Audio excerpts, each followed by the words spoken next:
Lisa's here. She's got a little rundown for us from Howard 100 News. Come on in, Lisa, and say hi to everyone. Lisa. Ever since she got her new bra, she's dressing more provocatively. I just want to point that out to my radio audience. This is a new top? New top, showing more cleavage, showing... it's a new me. Showing your new assets. Good for you. What do you got for us?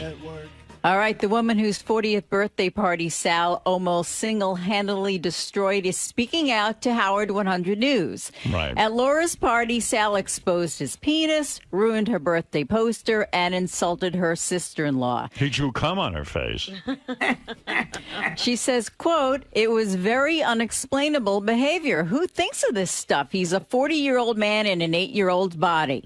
Believe it or not, I was actually curious to see what was in his pouch. I had never seen an uncircumcised penis before, and it was pretty scary." What was in his pouch? Nothing, but she just wanted to see it. A small cock. Because he claims when he was drunk, he was playing "What's in My Pouch" in the back of a car. Right, I don't know Nice. what he put in this time. All I know is I was talking to Ralph yesterday, and he said, I called Sal after the show and said, the next time you go to a party, can I go? I really want to see some of these things. Yeah, it'd be fun to watch. It'd be fun to watch a guy self-destruct, yeah. I put coins in it. Oh, Coins really? in your pouch? Yeah. Has your wife spoken to... Like, how was your whole vacation? I mean, was it just horrible? I don't know. It is what it is, man. It's like being in traffic. You know, you just got to deal with it. Wow. That's nice. How was... has she said anything to you about your behavior at this party? Well, I went back to Laura's house last night and to apologize and follow up. See, she's actually, because she's such a big fan of yours, she was delighted that at least her birthday's being recognized. So I went over there, and she was happy about that. She wasn't pleased with what I did to the party. But your segment came on the radio, and Christine listened to it, and when you said to me, you know what, dude, you don't take your dick out at a party in front of your wife. You can't expect her to actually like you and love you for that. And I think subconsciously my wife just started saying yes to herself. I noticed her doing that. Right. And she never expresses that stuff to me. But you almost acted as her therapist yesterday, and I saw a different side of herself. I made her realize what she felt about you. No, you made Sal You made me realize, yeah. Made you realize. She didn't get it. Yeah, she won't address these things to me for some reason. Why? I guess she gave up. You know, when she wasn't angry. But do you notice a pattern that, like, everything you do is you ends up at like huge apologies, sending people flowers and. Look at this. This is days after the party. He's still dealing with the repercussions. Yeah. Yeah. I don't know. Day by day. Day by day. Day by day. Day by day. No, but do you ever get embarrassed, like just sort of how you're? Dude, I'm beyond embarrassment. I mean, I've sold my soul to the devil. What are you talking about? I can't even. It's beyond embarrassment. I mean, What do you mean you sold your soul to the devil? I have no dignity left. You know, I mean, what do I have? But if you want dignity, why would you like start drawing cum stains on the woman's picture and then whipping your cock out and like leaving it hanging out and pissing into the fucking? Yeah, doesn't it sound like you gave away your dignity? Yeah. Nobody took it from you. Did he ever have it? When you say you made a deal with the devil, again, it implies to me that you're so starved for attention that you've decided to just throw away all of your dignity just to get this attention. I guess I don't know. I mean, I don't like to look at myself that way, but...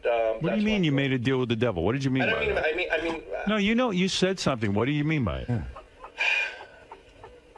I don't know. I decided to cross through that threshold of humility and just do whatever I do. The threshold of humility. Yeah, I broke through that. But what's the deal with the devil? What is the devil giving you in return? In other words... Yeah. When you make a deal with the devil, it sounds to me like you got like the when wrong Robert end of the Johnson gave his soul to the devil. Supposedly he gained the star. ability to become an incredible blues player. What did you become? What did you get? Captain Sack. No, what did you want? What would you say? You made a deal with the devil. What is the deal? It's not really a deal with I think I improperly put that phrase together. I don't know. It's like the.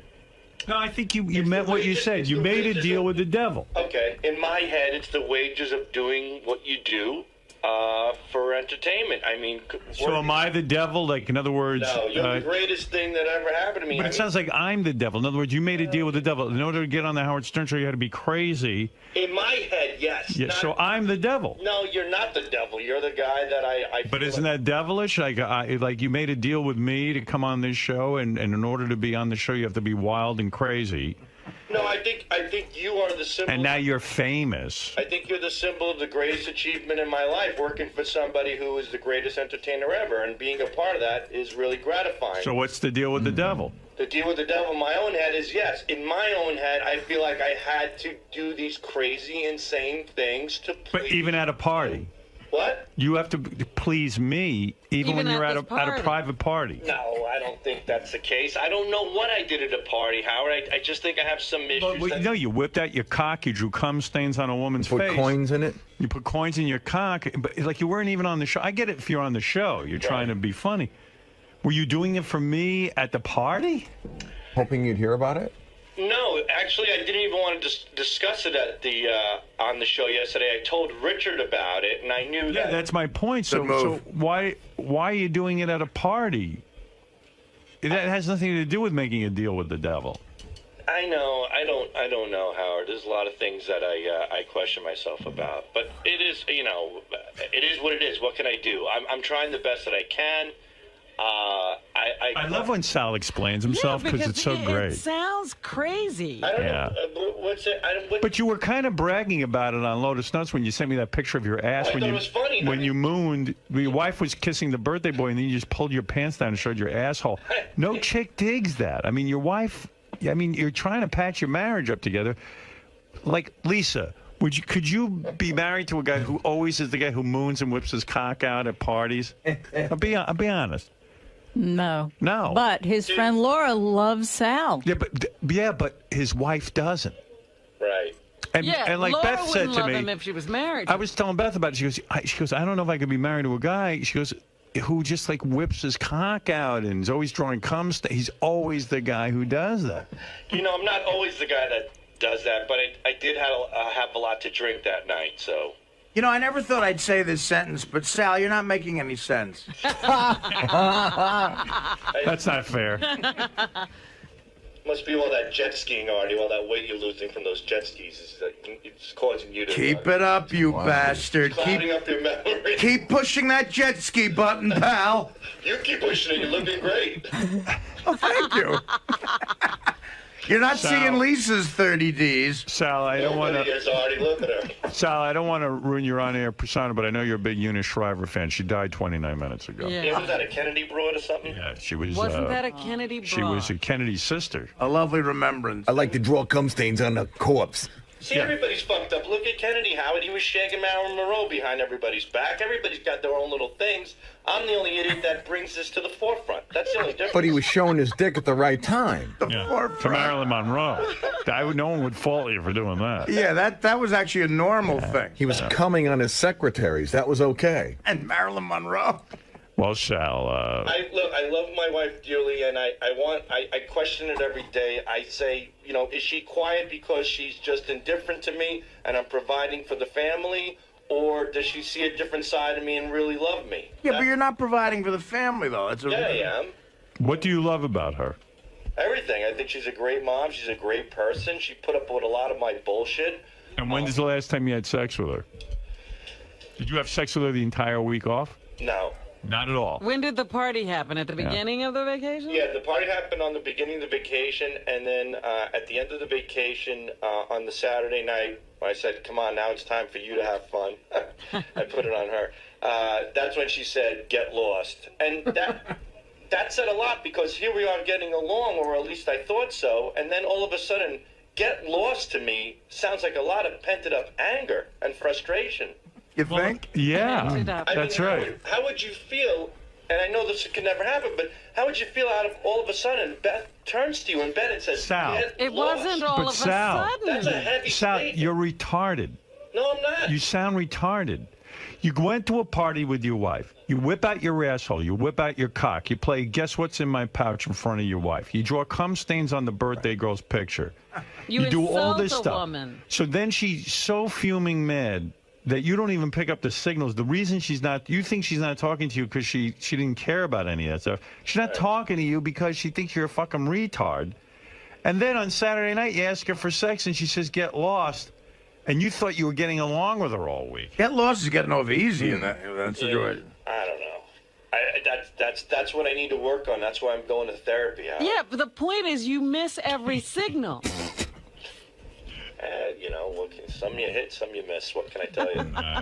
You don't care. No, I do. I dearly care. I just don't know what to do. She's not that important to you, otherwise you wouldn't be carrying on. She's that important, Howard. I wouldn't be shelling out the cash I'm shelling out for this shrink if I didn't give a shit about her. Isn't the shrink for you, not for her? I thought it was more for her, you know, because she wouldn't come, so it ended up being for me. Right. Sal, you're like a drunk woman driving the wrong way down the Taconic. She's the only girl, Howard. I went to marriage counseling with her, and she's the only girl after the first session when we left. She said, I could have bought a pair of jeans with that money. Yeah, because it's a waste of time being in... Well, there you go. So... I mean, she's not going to change you. It's pretty impossible. What's going to change? What's going to change? Maybe you'll change in therapy a little bit. Like you'll know enough not to whip out your cock if you want to get laid. Yeah, but you see, well, my cock, I looked at it a little differently because I'm already on Howard TV. Yeah, but it's in front of her friends. You're being a buffoon. Howard doesn't act like Howard at a party. Yeah, I know to behave. Milton Berle didn't go to parties in a dress. You always hear people go, wow, Howard's so nice in real life. Yeah, because you know what? No one's paying me to be an asshole. He's being a phoney in real life. Right. So I phony it up. You gotta learn. I'm like fucking sensitive when I'm off the air. I worry about people. I help the animals, everybody. You don't return Then I get on the air and I'm a scumbag. He hates animals. Right. I must be an animal. I eat animals. I figured it out. I'm an animal. Yeah, he's saving birds. He eats birds. Right. Dude, you're the furthest thing from an animal lover. If I'm an animal, believe me.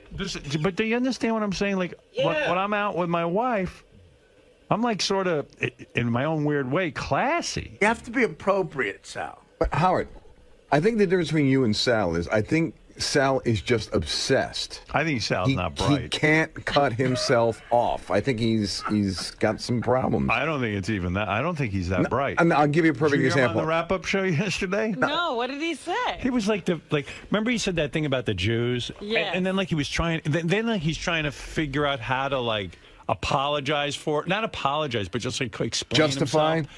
Yeah, here, wait, I'll play a little clip. Let me see if I can find it. I think it's on Gary page. I'm going to guess 2, yeah. The Gary anti-Semitic page, too. Yeah, here we go. Hanging out with you Jewish people, I've learned a lot. I've learned that you're very, they're smart about how they handle things. I go, you do your drugs just like the minorities. You do your racist material just like the minorities. You have a lot of hate and a lot of this and a lot of that. I go, but you guys really know how to carry on a nice, smiley, happy face in the public eye. But when you get in your backyard, hey, you might not be drinking Ripple. You drink a little Manischewitz or something else, and you might not be smoking a joint out of a cigar. You're smoking it out of a fancy bong, and you might not be saying N-word jokes, but you're saying Schwarzer jokes. But you're doing it in a dignified way, contained in a situation where it's cool. You can't get much stupider than that. Wow. Well, Howard, you know what? Come out to Jericho and hang out at a few of these parties. Sal, when you say, no, you're not telling it like it is. You see, the reason you're not successful is because you're not telling it like it is. You're doing a stereotype. You're saying, the reason you all... It's like you they're people. so different from Howard, you. You sound so stupid. When I say the word you all or them people, I'm categorizing their race and religion. That's what we know. That's what a racist does. And as it turns out, Jews are lawbreakers. I'm eliminating confusion. All Jews smoke weed out of they smoke out of bongs. out of I'm not bongs. saying all of them. I'm saying the ones that I know have a tendency All to right, party. okay. So have fun. What's the big So deal? that's what I'm saying. He's not. It's not that he. No, the thing is that He's stupid. Yeah, but he's stupid, but he's also got this obsession with being stupid all the time. But being stupid, being funny. how am I stupid? By observing something and addressing it. I'm not stupid. You miss it. You're missing the observation. I'm missing missing the fact that I shouldn't be saying the things that people know. That's what I think. You're not saying what other people think. Well, you're saying what you think. Are you saying what Daniel Carver thinks? No, not Daniel. I'm not a hateful person. You know, comedians say what other people think. But you're thinking things nobody's thinking. Right. You're a trailblazer. No one can relate to you. You're like a Lewis and Clark of comedy. I'm trying to say, you're in your own world. A comedian is funny when you can relate to what they're saying. Right. It's hard Wait. to relate to you. Who was he talking for when he put the panties of that girl on his head or sniffed them? Come on, stop. Seriously. Please Who were you Fred, thinking what are you about? bringing up old stories. I'm sorry. You're like a white Fred. Oh, so but never forget. I have a question. Were you drunk on that day? No, I wasn't. But who were you thinking of when you were fondling a gay guy at your bachelor party? I don't know. I was so drunk. There you go. You just answered my question. But you're picking one thing that has nothing to do with the argument. Fred was in a blackout. Look, the point is that I was drinking too when I did these crazy. But you weren't drinking. But you weren't drinking when you did the panties. You weren't drinking. I wasn't drinking. And you weren't drinking when you did the wrap-up show. Well, no, I wasn't. Were you? I thought it made perfect sense on the wrap-up. And you weren't drinking when you made the comments about where white girls shouldn't drink because they have sex with black guys and have mud-colored babies. A very good point. And you know what? If you drink, look what happens. I took out my cock and painted over her face. Some girl woke up with a black kid coming out of her vagina. So Oh, what does it tell you? Don't God. drink to do these things. Oh, my. What? You know what? You'd be better off. You'd be better off getting. You'd be better off getting drunk and fondling a gay I'm guy. not saying. Well, Damn right. Wait a minute. Hold on, guys. At least I have my dignity. I'm not saying the fact that the baby was black is wrong. A black baby came out of a vagina. It's a specific detail that happened after the girl got drunk. But why is If it the so kid was bad? Chinese, if she got shagged by a Chinese person, I would say she got drunk and woke up with a Chinese kid. Why is it necessary to throw that detail in? Because All right, it's Sal. specific. Here's Sal. You guys can put a spin on anything. I love you and I appreciate everything you've done. Do what you want. Critique me, criticize it. It's all good. We don't have Get back to work. I don't know what else to tell you because no matter what I say. I like when he goes, I have to get back to work. It's making phony phone calls in the other room with Richard. Irritating other I people. could cure cancer for children, and you guys would call me an asshole immediately. No, I tell you what. You That's not cure going to cancer- happen. When have You done cure that, cancer for Sal? children. I guarantee you I will not call you an ass. You know what? You Just cure let cancer. it For, Right, I don't know, Howard. I don't know. I don't know where to go with anything. I'm sorry. Anyway, here's Sal from the wrap. Yeah, but we don't have to spin I just anything. want to know what Sal I has just- done that equates to curing cancer for I don't children. know, but here's Sal on the wrap-up show. Sal, you seem like a nice father and stuff, but you are the absolute reason why so many women hate men, man. You just You think so? Yeah, dude. And you find guys that are just as dumb as you, and you think it's okay, you know? Well, I don't want to find guys who are as dumb as me. I definitely want to improve myself, but I don't know about women hating men. I think women who hate men who are loud and boisterous and obnoxious all the time. Yeah, of course you do. Yeah, but I'm not that guy. Yeah, you are that guy. You're exactly that guy. No, I don't think so. You know, under certain situations, like when I have a lot in me to drink, in that case, yeah, I am that person. But, you know, I'm not like, there are guys like, you know, like those big muscle heads, those douchebags you see at gyms that just always have an attitude. the only difference I don't is have an you're not intimidating demeanor. You know what I mean? There's a big difference. But that's the only difference. Yeah. I don't know. Sal ran out. I don't know where. Wow, he's confused. You know, Actually, I was trying to help the guy. I know, but he's so confused in his Right. own mind. I really don't think he understands anything that you're saying. You know what it reminds me of? This is a true story. I had a friend whose uncle was a moron, you know, and he used to get drunk at parties, and he actually said this sentence. He said, "All I know is the Jews must have done something pretty bad to get Hitler that mad at them." and everyone was going, "What?" And he didn't know why people thought he was stupid. You know what? Anytime some guy starts a sentence with "All's I know," All I know is he used to You say know, that the all the rest is time. going to be worthless. All I know is. Anyway, Sal ran out of that little microphone. He ran Why? away from it, but I was in the middle of trying to tell him I think he could, you know, do all right with his wife if he just kind of behaved around her. You think that'd be enough, though? At this point, To start. At this point, it's a little rough. Uh-oh, Sal looks like he's about to cry. Sal, know, get in I here. know. Well, he thinks I don't like him. I like you. We all like you. Sal, No, we crying? don't. And I Are you crying? No, I'm not crying at all. Are you but about to cry? no, I got. You know what? That's why I have to step away a little earlier than I used to because I can't. It just gets to be too much. All right, let me talk. And to you. I'm taking what you're saying into consideration, and that's why I am doing these things. I am going to therapy. Sometimes you can get like a gangbang in here. I was just trying to tell you, man to man, without everybody jumping in. Your marriage is a disaster. Your wife's cute. She's hot. I'm trying to tell you what you need to do in order to patch things up with this broad. I mean, she's the mother of your kids. Mm-hmm. You can't go to a party with her and be the asshole. That's all I'm telling you. I know, but I'm being real now. I know. I think you've been being real since day one, but I don't know. Tell me what you don't know. 'Cause I don't know think how it's to a long fucking list. get there. I guess I really am that wacko that you've been saying I am. I don't know. Tell us what you do now.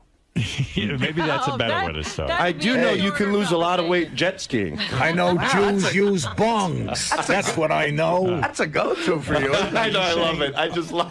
Are you saying that you feel now that you never thought you were nuts? Right. Now you're starting to realize you might be. Considering what happened at the party and considering how much I really do care and love my wife, why would I do these things How to does it keep going jeopardize horribly wrong? Right. Howard? Now, I have a theory why you keep doing these things. That's what I was trying to tell you. Right. You're so hungry for love and attention that you'll do anything, even at a party, to Why? stand out. Because you want to be special in the worst way. Even to the point where now you're special. Everyone's talking about you at the party.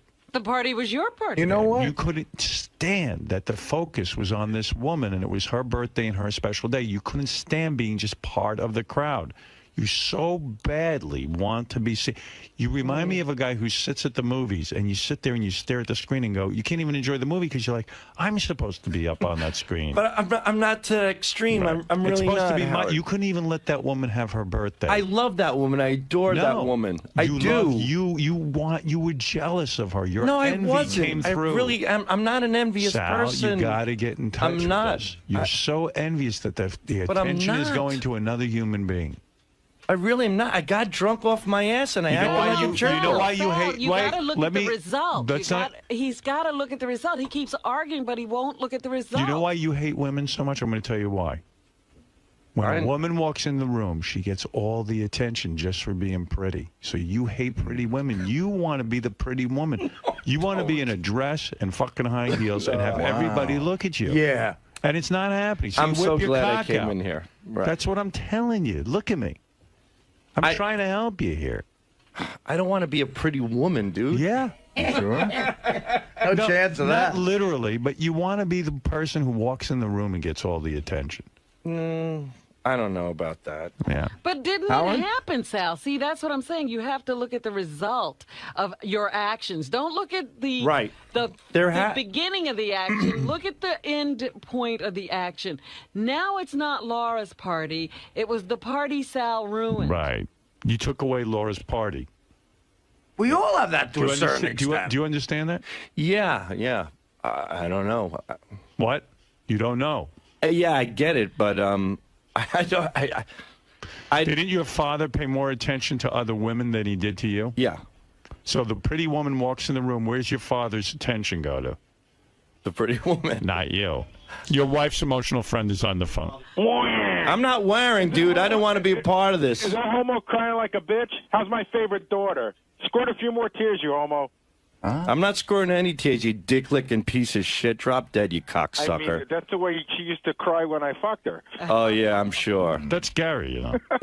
Do you recognize it? Is it really? Yeah, it's Papa Booey. Hey, wow, it's the first. It's been 15 years, and Gary finally pranked me. You're pretty good. When you're done in there, come back. I need you to throw some stuff out for me. Nice. Bill, you're on the air in Rome, New York. Go ahead, Bill. Hey, now, Howard, two things. The first thing is you got to give Sal his own show, man. And I What would for? I don't need my. The 15 minutes I get here, I feel like a pile. I slither out of this place every day. Can you imagine me for an hour and this guy breaking me down? I can't get enough of you, Sal. Thanks. Well, I think you're fantastic. All right, Sal. There you go. You have your fans. but it's I not agree with that. this See, guy. that's another thing with the therapy thing. It's not. I shouldn't Howard, be looking for that. Thank you, Bill. The only acceptance I should be happy about is for myself doing a good job, and my wife and children. When your father wouldn't pay attention to you, how did you feel?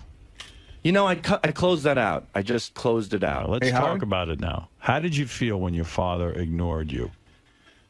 It was horrible. It was one of the things that my therapist told. I'm working on right now with my therapist. So how did it feel sitting at that party watching somebody else and no one was really noticing you? How did it feel? You know, I have to be honest with you. When I was at the party, I was there. It was a Do you see the similarities psychologically? My therapist. No one's paying attention to me. I can't get attention, so I'll act out any way I can. I'll whip my cock out. Like a woman would whip her breasts out and get your father's attention. I'll show my cock, and everyone will now be focused. Who can't stare at a train wreck when he was whipping out his cock and putting shit in his foreskin? Right. See what I'm saying? Yeah. And you're at the party. I get it when you're here. You put it on. It's showbiz. But now you're at the party with your wife. Right. And she's just there as a person. You're there. Maybe you couldn't even stand that Christine is so spectacular looking that she's starting to get more attention than you. And now you even took away her attention.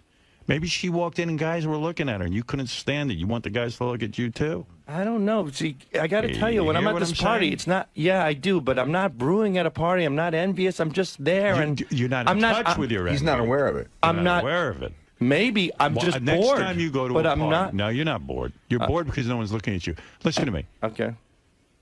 The next time you go to a party, I want you to feel what's going on inside of you before you act out.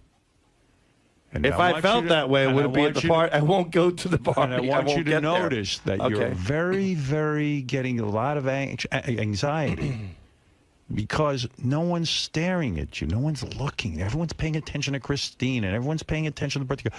No one wants me. And then you realize how childish that is. And Even the drinking is to deal with the anxiety. That's number one. He should stop the drinking. It's a baby bottle. Right. He took the bottle, and he cuddled with it. They should have put a blanket on him and put his thumb in his mouth. Before or after the dress? I'm not literally saying you want to be a woman. I'm saying you want the attention a woman gets. I don't know what I want. I have a beautiful wife. I have Listen to 3 me. kids. I just I'm want my telling you wife what you to. want. But you never grew up. Look at me. Yeah. Stop avoiding my gaze.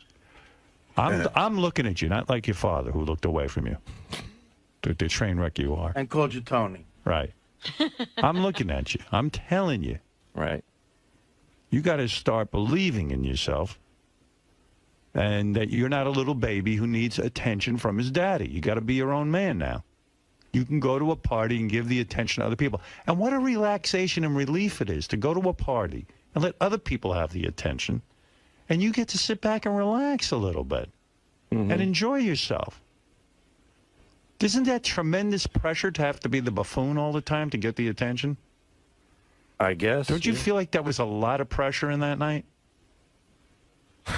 Maybe, yeah. But look at all the things that happened after. You know, all of this stuff that you have to go through. Yeah, but it's exciting. But don't you? See, Yeah, you keep getting drawn back into the excitement. You want to be Misha Barton? Right. Hey, Howard, I have one question for Sal. When you said your father ignored you, did he pay attention to you when you misbehaved? Yeah. Oh, hey, beat the shit out of him. That's what he does. He really he beat goes the to shit out that of de facto shit. So when now I prank called my religion teacher, that you really beat the living shit out So of him. now your wife is turned into your father who has to beat you up psychologically. And he's used to that kind of love. Right. Or You when and he you think says that's love. Interesting. See what I see, my goateed friend? Yes. I see a little bit of it. Thank you. Mike, go ahead in Buffalo. You're on the air. Hey, Howard. Sal, is Sal still in there? Oh, yes. No, he's gone. Yeah. Sal, how have you not gotten the shit beat out of you every time you go to a party? You know, that's a great question, and I actually ask myself that a lot. It's amazing. I don't know, I think I have an ability to, in some odd way. Where there's pussies or No, you know what it is? I might be a little crazy and stuff, but people also, there's another side of me as well. I think I'm a nice guy, and people. You are. That's the adult Sal. I get along with people really well, but then grown up in Sal. The only thing that prevented that, Sal, I'm asking you to look at the Sal who's not so grown up, the baby who gets into the room and feels envious that everyone else is getting attention. And then, you know what? There's no shame in admitting it lives inside of you. Yeah, but it's Sal? real dicky. The there guy you that are called whining. His wife a poodle. What? Okay, that guy happens to be a great guy, and we were actually conversing for about a good 45 minutes. What guy? I could talk. If I'd have known you my whole life, if you'd have said that to my wife, it'd have been your last day on the planet. If you'd have put my daughter's panties on your head, if I was mud, it'd have been over with. Because you know what we do, if you know somebody real well and they do a few kooky things and they got a screw loose. I don't know. You draw cum on a guy's wife's face, you could get your ass kicked. That's bad. I mean, how did I only got my ass kicked one time. Who kicked your ass? Some black dude. I was drunk. I was leaving a bar, and he was rapping in the middle of a parking lot, and I was. Back in my G-Man days, I started rapping to him. Yeah. You challenged him to a rap-off? Yeah. G-Man? Big mistake. G-Man challenged a black guy to a rap-off. Yeah. Go ahead. What happened? He was trying to get street cred. Yeah. Well, this guy was huge. I mean, this guy, as soon as he walked in the room, I remember at the club, Sal saw too many movies where, like, black people, instead of fighting, worked out stuff through rapping. Right. Yeah. Or dancing. Right. I thought it was like West Side Story. Like Eminem's movie where he gets up on stage and he disses the guy through rap, and then everything's cool. Here's me in my fantasy. I guess this is the fantasy land that you refer to. Very realistic. So you saw a black guy rapping in a parking lot where most of us would just keep walking fast. Right. You stopped to rap against him. Before I started drinking, when he walked into the club, I saw him from across the way. I said, "Whoa, that's one guy I'm going to definitely stay away from." There's a black guy. Right. You know, and this guy was built like a shit brick house. Yeah. And I stayed away from him. A brick shit house. All right, go ahead. See, that's why you won't beat me up, sir. I just made you laugh. Go ahead. So anyway, we get outside. Not on purpose. And I'm like, yeah, I know. I'm drunk off my ass, and he's sitting on the hood of a car with a couple of the brothers there, and he starts rapping. And I walked past him with my buddy, Chris the cop at the time. And you knew you were better at rapping than him, I guess. It was time for a because I was G-Man at the time. I had my hip-hop stuff out, and I was convinced I was going to prove that a white guy can rap better than a black guy. Go ahead. No, it wasn't right and black. It was just talent. All right, so anyway, I go up to him. The guy goes, I'll never forget. He's like, "Yo, Lester, give me the keys to the car." And he's like, "No, man, you can't drive." And he's like, "I ain't driving, motherfucker. I just want to listen to the radio so I can do some of my hip-hop shit." So I heard that, and I said, "Oh, you want to listen to the radio for some hip-hop?" And I started rapping immediately. Right. What did you do? Do you remember the rap? No, I don't remember the rap then. Please try to remember. Did the N-word come out at any point? No, it did not. Let me hear the rap. I don't remember it, Do but one of your raps. I'll tell you what happened was... Please, I'm begging you. Do one of your raps. I don't know. I can't do it. It's so awful. Go ahead, do it. Artie helped me. No, just do it. I don't know what to do, pal. I was like, people, listen, I'm not dissing, pushing at the party, and you're wishing. And then he jumped in with his like... Ski doesn't help you rap. You don't need Artie's help for that. And he jumped in and started rapping. And he's like, yeah. So my friend said, what the fuck? Again, Sal, what is Sal doing? And he stepped into my face and he started rapping. Right. So he was rapping. Right. So here's where it got crazy. He starts rapping in my face, and then I start rapping even louder in his face, and it's like a rap battle, like something you would see in Beat Street.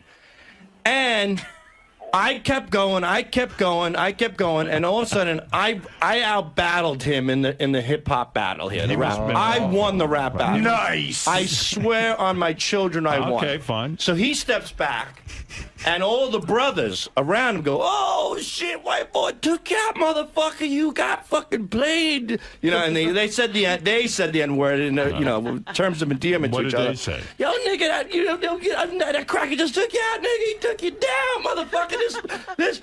It's like this white boy can fucking rap, man. And the black guy was upset, but not that upset. He shook his head, and here's what happened. I had this rhyme where I said, he turns his head. He buries his head in his hands, and I'm standing there, and I feel glorified, like the lights are shining down from heaven, and I'm like, wow, I can't believe this. This is it. I made it. It's all downhill from here. Well, then I have to cross the line. So I said to him, all I said was, as he's turning around, I said, yo, your mother's so old, she looks like a prune.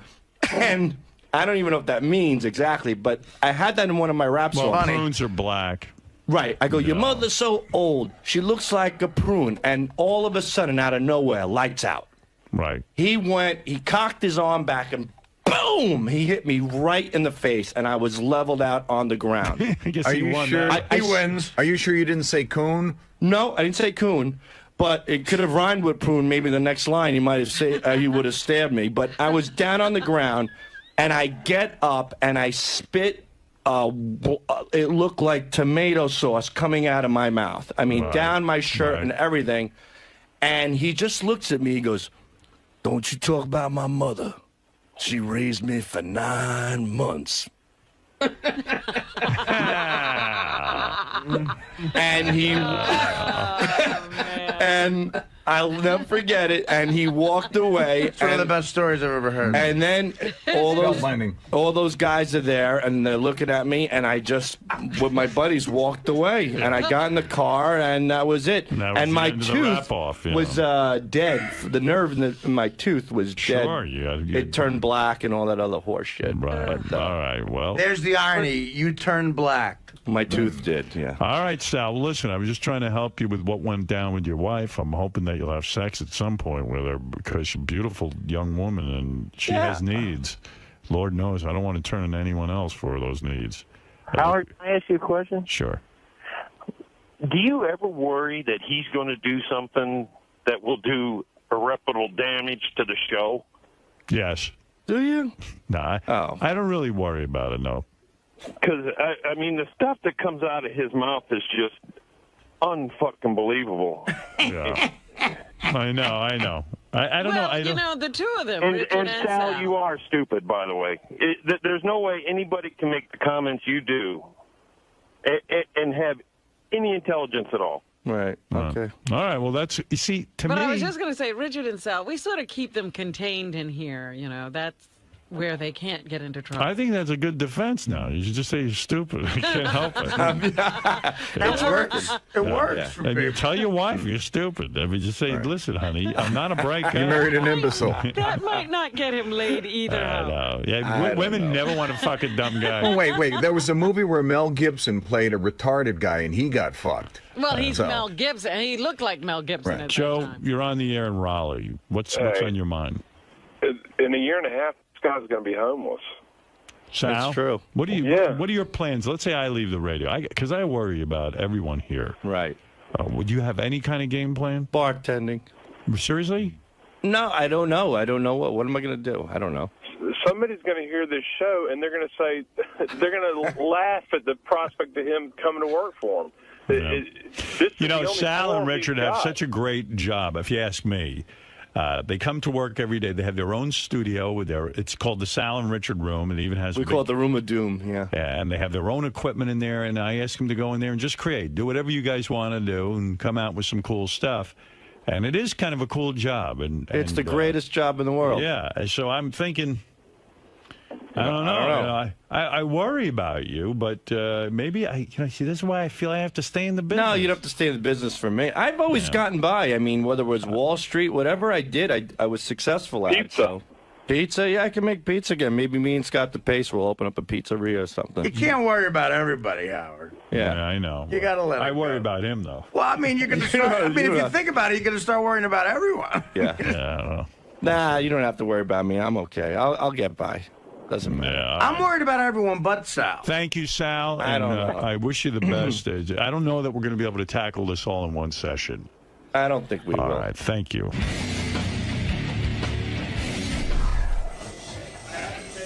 Sal, buddy. What?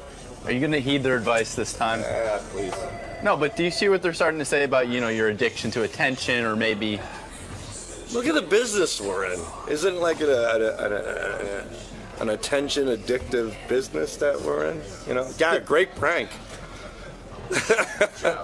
But you know what they're saying, that you have to show some restraint when you're in regular society. Even Howard says he turns it off, you know, every now and again. Yeah. When he's at a party or it's in a situation where you have to behave more appropriately.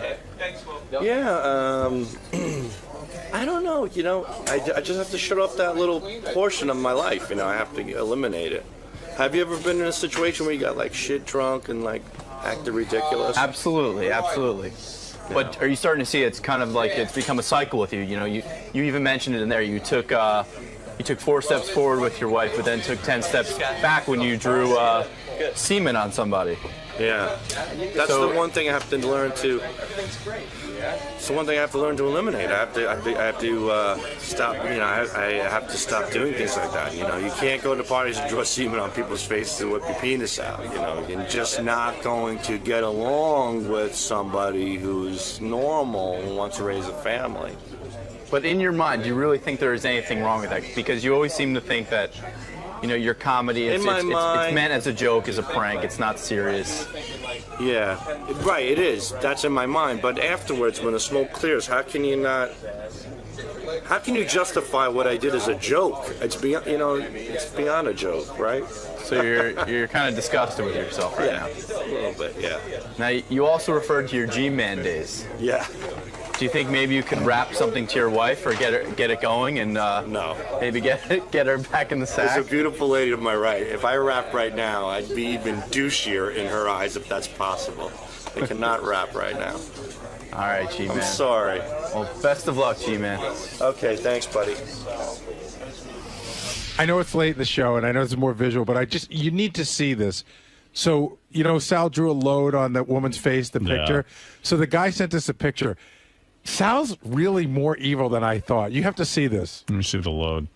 Well, it's all over. It's on the top. It's on the bottom. Oh, he's so angry. And then, if you see, Howard, look, on the bottom, it says, every man's load, in case you didn't know what it was. And then it's all over her forehead. Wow. And what does that say on top of her forehead? Guess what? Yeah. Yeah. Because it's load. Look how angry he is. He's like, man. Look how angry. Where was that picture? Was that it was on a big poster board. And it was on display? Yeah, because you could see where everybody signed it, like, we love you, happy 40th birthday. He doesn't know why his wife is You know what? mad That looks like the kind of picture you'd find in the guy's apartment who went and shot up all those women in the health club. Yeah, and it's got the middle finger out, pointing at the drips from the load. And it's a nice, the woman's very pretty. That is the most inappropriate, rude thing I've ever seen in my life. Yeah. I mean, I think. Don't know why his wife wouldn't be proud of him for that. Like That is nuts. She was. Wasn't that a Kennedy bra? She was a Kennedy sister. A lovely remembrance. I like to draw cum stains on a corpse. See, everybody's fucked up. Look at Kennedy, Howard. He was shagging Marilyn Monroe behind everybody's back. Everybody's got their own little things. I'm the only idiot that brings this to the forefront. That's the only difference. But he was showing his dick at the right time. To Marilyn Monroe. No one would fault you for doing that. Yeah, that was actually a normal thing. He was coming on his secretaries. That was okay. And Marilyn Monroe. Well, Sal. I love my wife dearly, and I question it every day. I say, you know, is she quiet because she's just indifferent to me and I'm providing for the family, or does she see a different side of me and really love me? Yeah, but you're not providing for the family, though. Yeah, I am. What do you love about her? Everything. I think she's a great mom. She's a great person. She put up with a lot of my bullshit. And when was the last time you had sex with her? Did you have sex with her the entire week off? No. Not at all. When did the party happen? At the beginning of the vacation? Yeah, the party happened on the beginning of the vacation, and then at the end of the vacation, on the Saturday night, I said, come on, now it's time for you to have fun. I put it on her. That's when she said, get lost. And that said a lot, because here we are getting along, or at least I thought so, and then all of a sudden, get lost to me sounds like a lot of pent-up anger and frustration. You think? Yeah, that's right. How would you feel, and I know this can never happen, but how would you feel out of all of a sudden Beth turns to you in bed and says, Sal. It wasn't all of a sudden. That's a heavy Sal, statement. you're retarded. No, I'm not. You sound retarded. You went to a party with your wife. You whip out your asshole. You whip out your cock. You play guess what's in my pouch in front of your wife. You draw cum stains on the birthday girl's picture. You do all this insult a stuff. woman. So then she's so fuming mad that you don't even pick up the signals. The reason you think she's not talking to you because she didn't care about any of that stuff. She's not talking to you because she thinks you're a fucking retard. And then on Saturday night, you ask her for sex, and she says, get lost. And you thought you were getting along with her all week. Get lost is getting off easy in that situation. I don't know. That's what I need to work on. That's why I'm going to therapy. Yeah, but the point is you miss every signal. You know, some you hit, some you miss. What can I tell you? You don't care. No, I do. I dearly care. I just don't know what to do. She's not that important to you, otherwise you wouldn't be carrying on. She's that important, Howard. I wouldn't be shelling out the cash I'm shelling out for this shrink if I didn't give a shit about her. Isn't the shrink for you, not for her? I thought it was more for her, you know, and I saw a different side of her. So. I made her realize what she felt about you. No, you made Sal you made me realize, yeah. Made you realize. She won't address these things to me for some reason. Why? I guess she gave up. You know, when she wasn't angry. But do you notice a pattern that like everything you do is you ends up at like huge apologies, sending people flowers and. Look at this. This is days after the party. He's still dealing with the repercussions. Yeah. Yeah. I don't know. Day by day. Day by day. Day by day. Day by day. No, but do you ever get embarrassed, like just sort of how you're? Dude, I'm beyond embarrassment. I mean, I've sold my soul to the devil. What are you talking about? I can't even. It's beyond embarrassment. I mean, What do you mean you sold your soul to the devil? I have no dignity left. You know, I mean, what do I have? But if you want dignity, why would you like start drawing cum stains on the woman's picture and then whipping your cock out and like leaving it hanging out and pissing into the fucking? Yeah, doesn't it sound like you gave away your dignity? Yeah. Nobody took it from you. Did he ever have it? When you say you made a deal with the devil, again, it implies to me that you're so starved for attention that you've decided to just throw away all of your dignity just to get this attention. I guess I don't know. I mean, I don't like to look at myself that way, but what do you mean you made a deal with the devil? What did you mean by that? I mean. No, you said something. What do you mean by it? I don't know. I decided to cross through that threshold of humility and just do whatever I do. The threshold of humility. Yeah, I broke through that. But what's the deal with the devil? What is the devil giving you in return? In other words, when you make a deal with the devil, it sounds to me like you got like the when wrong Robert end of the deal. Johnson gave his soul to the devil. Supposedly he became a rock gained the star. ability to become an incredible blues player.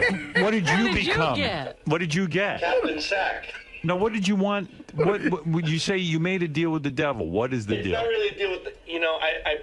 I think I improperly put that phrase together. I don't know. It's like the.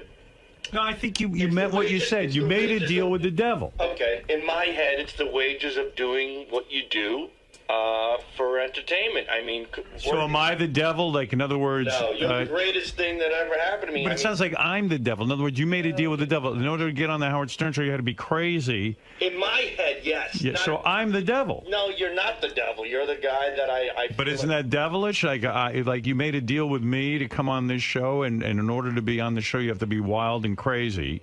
No, I think you are the symbol. And now you're famous. I think you're the symbol of the greatest achievement in my life, working for somebody who is the greatest entertainer ever, and being a part of that is really gratifying. So what's the deal with the devil? The deal with the devil in my own head is yes. In my own head, I feel like I had to do these crazy, insane things to please. But even at a party.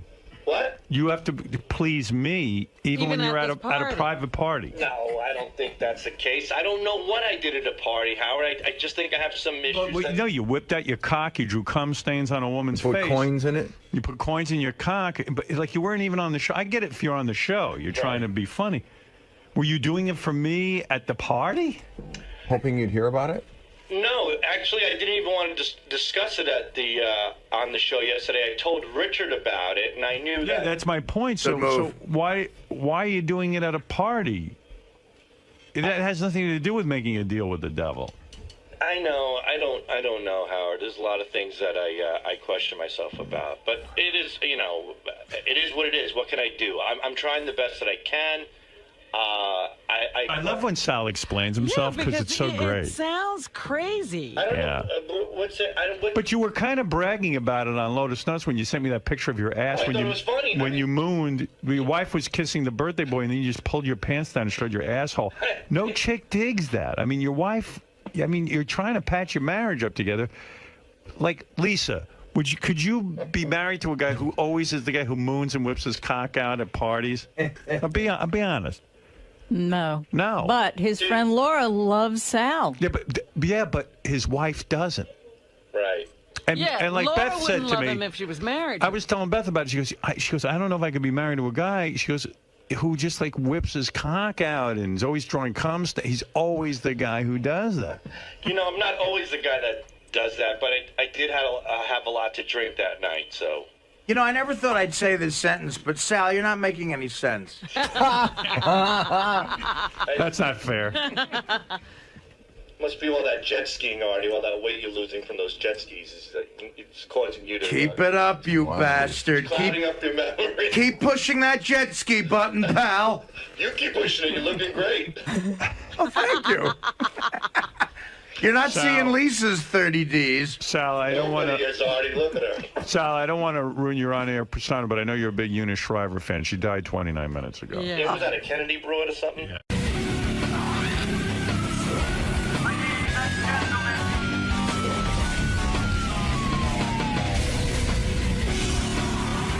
Lisa G is here. She's got a little rundown for us from Howard 100 News. Come on in, Lisa, and say hi to everyone. Lisa takes shits at work. Ever since she got her new bra, she's dressing more provocatively. I just want to point that out to my radio audience. This is a new top? New top, showing more cleavage, showing... It's a new me. Showing your new assets. Good for you. What do you got for us? All right, the woman whose 40th birthday party Sal almost single-handedly destroyed is speaking out to Howard 100 News. Right. At Laura's party, Sal exposed his penis, ruined her birthday poster, and insulted her sister-in-law. He drew cum on her face. She says, quote, "It was very unexplainable behavior. Who thinks of this stuff? He's a 40-year-old man in an 8-year-old body. Believe it or not, I was actually curious to see what was in his pouch. I had never seen an uncircumcised penis before, and it was pretty scary." What was in his pouch? Nothing, but she just wanted to see it. A small cock. Because he claims when he was drunk, he was playing What's in My Pouch in the back of a car. Right, I don't know what he put in this time. All I know is I was talking to Ralph yesterday, and he said, I called Sal after the show and said, the next time you go to a party, can I go? I really want to see some of these things. Yeah, it'd be fun to watch. It'd be fun to watch a guy self-destruct, yeah. I put coins in it. Oh, coins really? in your pouch? Yeah. Has your wife spoken to... Like, how was your whole vacation? I mean, was it just horrible? I don't know. It is what it is, man. It's like being in traffic. You know, you just got to deal with it. Wow. That's nice.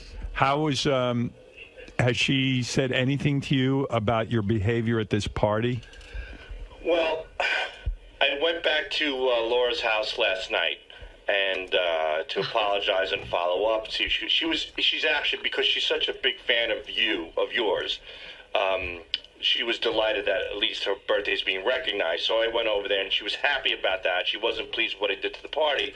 But your segment came on the radio, and Christine listened to it, and when you said to me, you know what, dude, you don't take your dick out at a party in front of your wife. You can't expect her to actually like you and love you for that. And I think subconsciously my wife just started saying yes to herself. I noticed her doing that. Right. And she never expresses that stuff to me. But you almost acted as her therapist yesterday. He wouldn't come, so it ended up being for me. Right.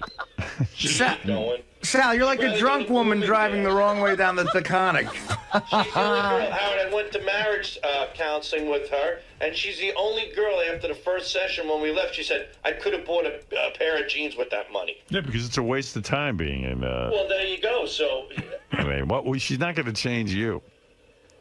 It's pretty impossible. What's going to change? What's going to change? Maybe you'll change in therapy a little bit.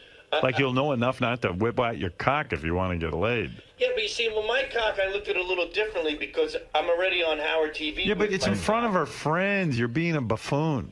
Howard doesn't act like Howard at a party. Yeah, I know to behave. Milton Berle didn't go to parties in a dress. You always hear like people go, wow, Howard's so nice in real life. Yeah, because you know what? No one's paying me to be an asshole. He's being a phony in real life. Right. So I phony it up. You gotta learn. I'm like fucking sensitive when I'm off the air. I worry about people. I help the animals, everybody. You don't return Then I get on the air and I'm a scumbag. He hates animals. Right. I must be an animal. I eat animals. I figured it out. I'm an animal. Yeah, he's saving birds. He eats birds. Dude, you're the furthest thing from an animal lover. If I'm an animal, believe me. But do you understand what I'm saying? Like, when I'm out with my wife, I'm like sort of, in my own weird way, classy. You have to be appropriate, Sal. But Howard, I think the difference between you and Sal is I think Sal is just obsessed. I think Sal's not bright. He can't cut himself off. I think he's got some problems. I don't think it's even that. I don't think he's that bright. I'll give you a perfect Did you hear him example. on the wrap-up show yesterday? No, what did he say? He was like remember he said that thing about the Jews? Yes. And then like he was trying, then like he's trying to figure out how to like apologize for it. Not apologize, but just like explain Justify? himself. Yeah, here, wait, I'll play a little clip. Let me see if I can find it. I think it's on Gary page. I'm going to guess 2, yeah. The Gary anti-Semitic page, too. Yeah, here we go.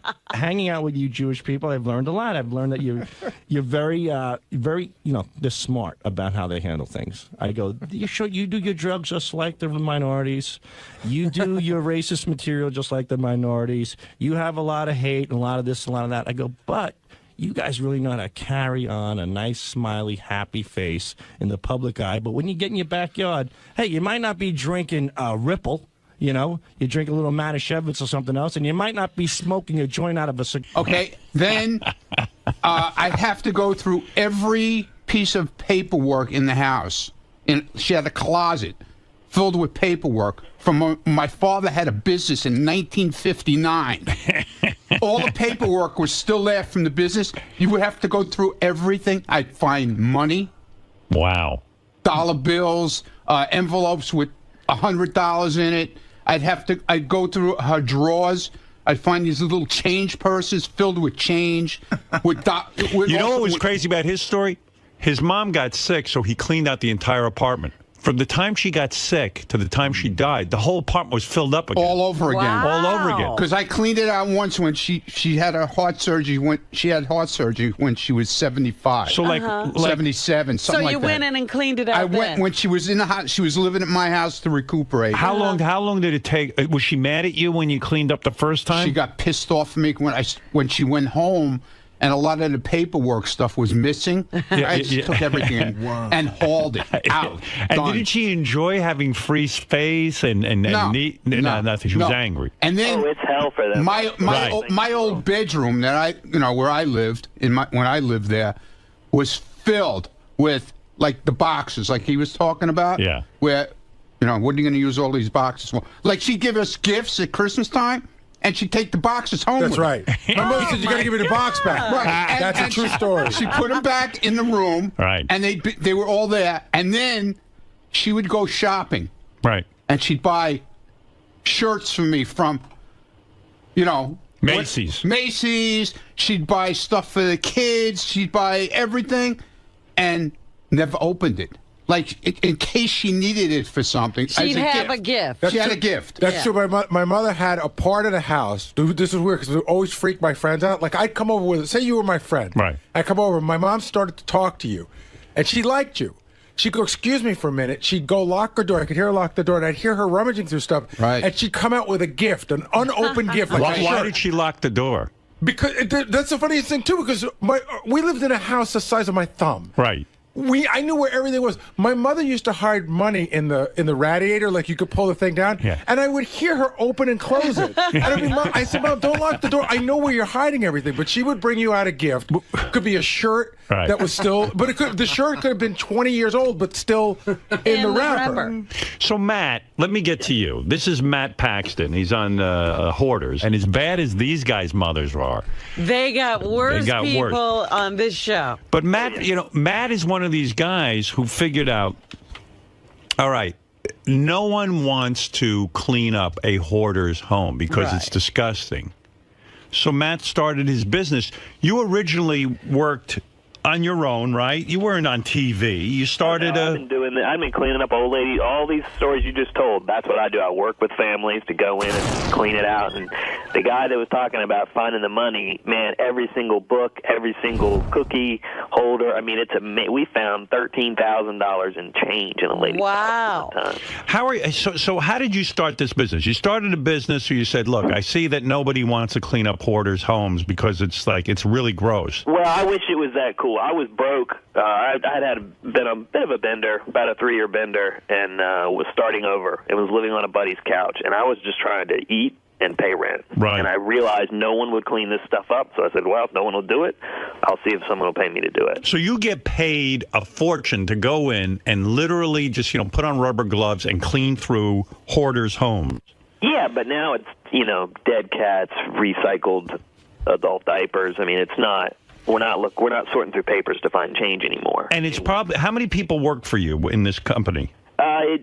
Sometimes we're 6 guys. We've been as many as 50, depending on the job. And a lot of times you hire like ex-cons and stuff because most people will not get involved in this kind of dirty work. Yeah, but you got to have someone that's been knocked down that gets the mental state. And so for me, I prefer ex-cons and recovering addicts.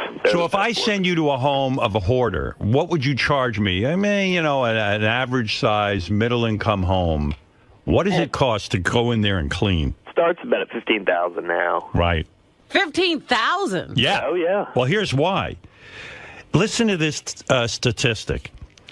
Matt once had to dispose of 45,000 pounds of human feces from a home. 45. Listen to me. 45,000 pounds. Where do they keep that? Yeah, how does that happen, Matt? Usually that starts in the bathroom. The toilet gets full, then the bathtub gets full, then the hallway gets full, then the living room gets full, and they get embarrassed, and it becomes kind of, I better cover this up. But the intent, which you guys said earlier, they absolutely believe they're going to clean it up tomorrow. Right. They truly believe that. So the guys, but you're telling me the plumbing is off.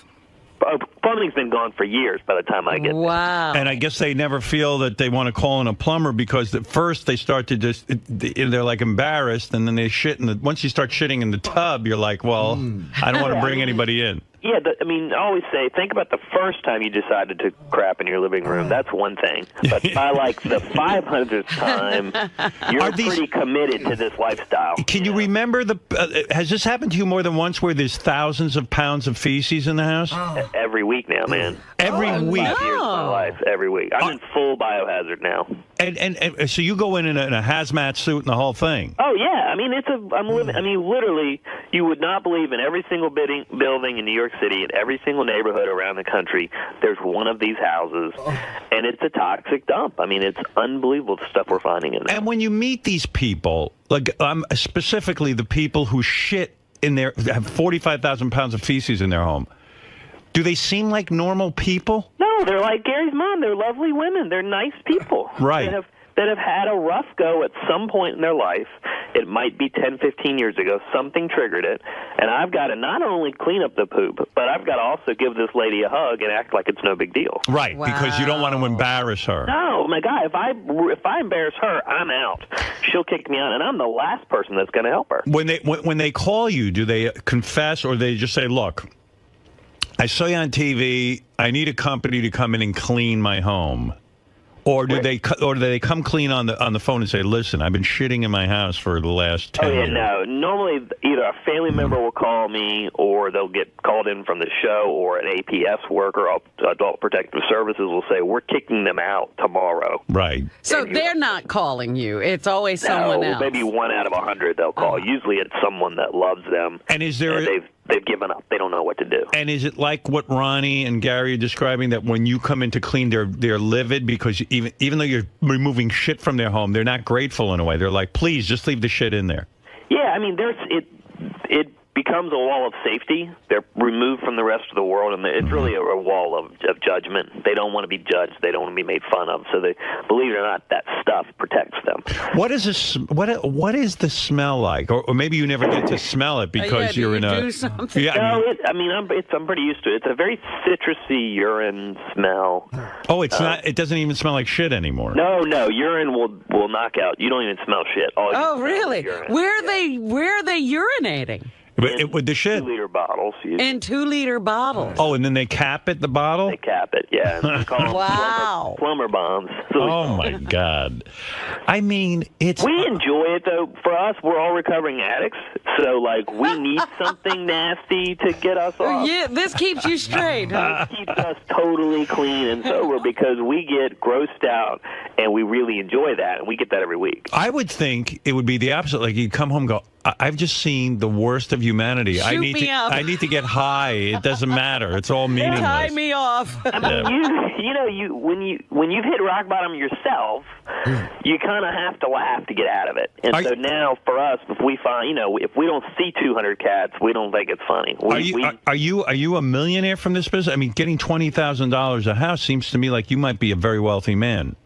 I mean, I'm doing all right. I have a house now. I have children that I can afford. I'm comfortable. It's a pretty cool thing. But I get paid to help people, which is a pretty awesome thing. Matt once found 200 dead cats in a home, and they were wet. So when he tried to pick them up, they just came apart. That was a rough one. Do you ever throw up when you see that kind of thing? I don't, man. The only thing that gets me is I had a kitten crawl out of a pile of waste, human waste, one time. And that was a bit much for me. And then the smells, the textures, really, like the food they were talking about. When those cans explode, he's exactly right. The cans from 20, 30 years ago will pop open, and you'll see textures and smells that you've never seen What do you mean a kitten crawled out of human feces? In other words, the cat was trapped in the feces? She was living underneath the feces and crawl through it. Oh, my God. So how did the cat survive? Did they feed the cat or did they eat the shit? Dude, people don't realize cats are survivalists, man. They are so tough. Like, they'll live through anything. People will quit before a cat quits. Wow. Oh, it's so sad.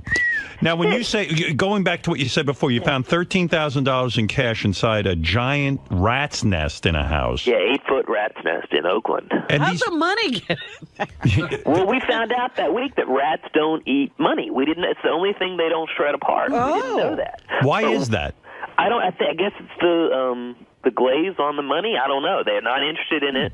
But we didn't know if there were cats. We didn't know if there were rats or not in this nest. So it was about a 6-foot high, 8-foot wide rat's nest, and we can see all the holes where the rats are going in and out. But we can also see money all over the place. Now, when you see that's a dangerous thing because those rats can carry disease. Yeah, in Oakland too. They're big ass. I mean, that's like New York rats. Yeah, they're the size of dogs. Some of them. Yeah, they're a good sized cat. Absolutely. Yeah. When you're cleaning out, do they come and bite you and try to attack you? Well, that one they didn't in that one. But we were going inch by inch. We didn't know if they would. So the fear of them coming out. Turns out they had given up and left years ago too.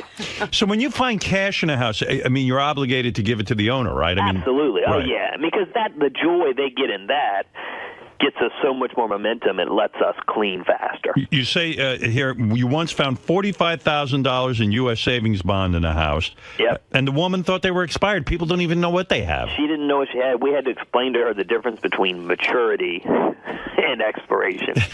Now you're a financial advisor. So she thought they had gone bad. Right, yeah. They were bad. It was free money, $45,000. We helped fund it. And this lady thought she had nothing. So, Matt, is your show's on A&E, but what do you have to do with Oprah Winfrey? She started having you on at one point? No, that's actually how I got on. This guy, Peter Walsh, that's on there, he was not interested in doing the show, Hoarders. And so I had been bugging him for years trying to just be his guy that cleaned up after he left. I never thought I'd get on TV. I was just trying to make a living. Right. And he couldn't do it because he was on Oprah. And so that's how I ended up getting on. He said, no, go call this crazy guy in Virginia. He'll clean up anything. And they were literally just looking for messy houses to clean. And I just happened to get picked up. I got that one chance. They gave me about 10 minutes. So because you're on TV, do you get more money in a sense because you're a celebrity house cleaner?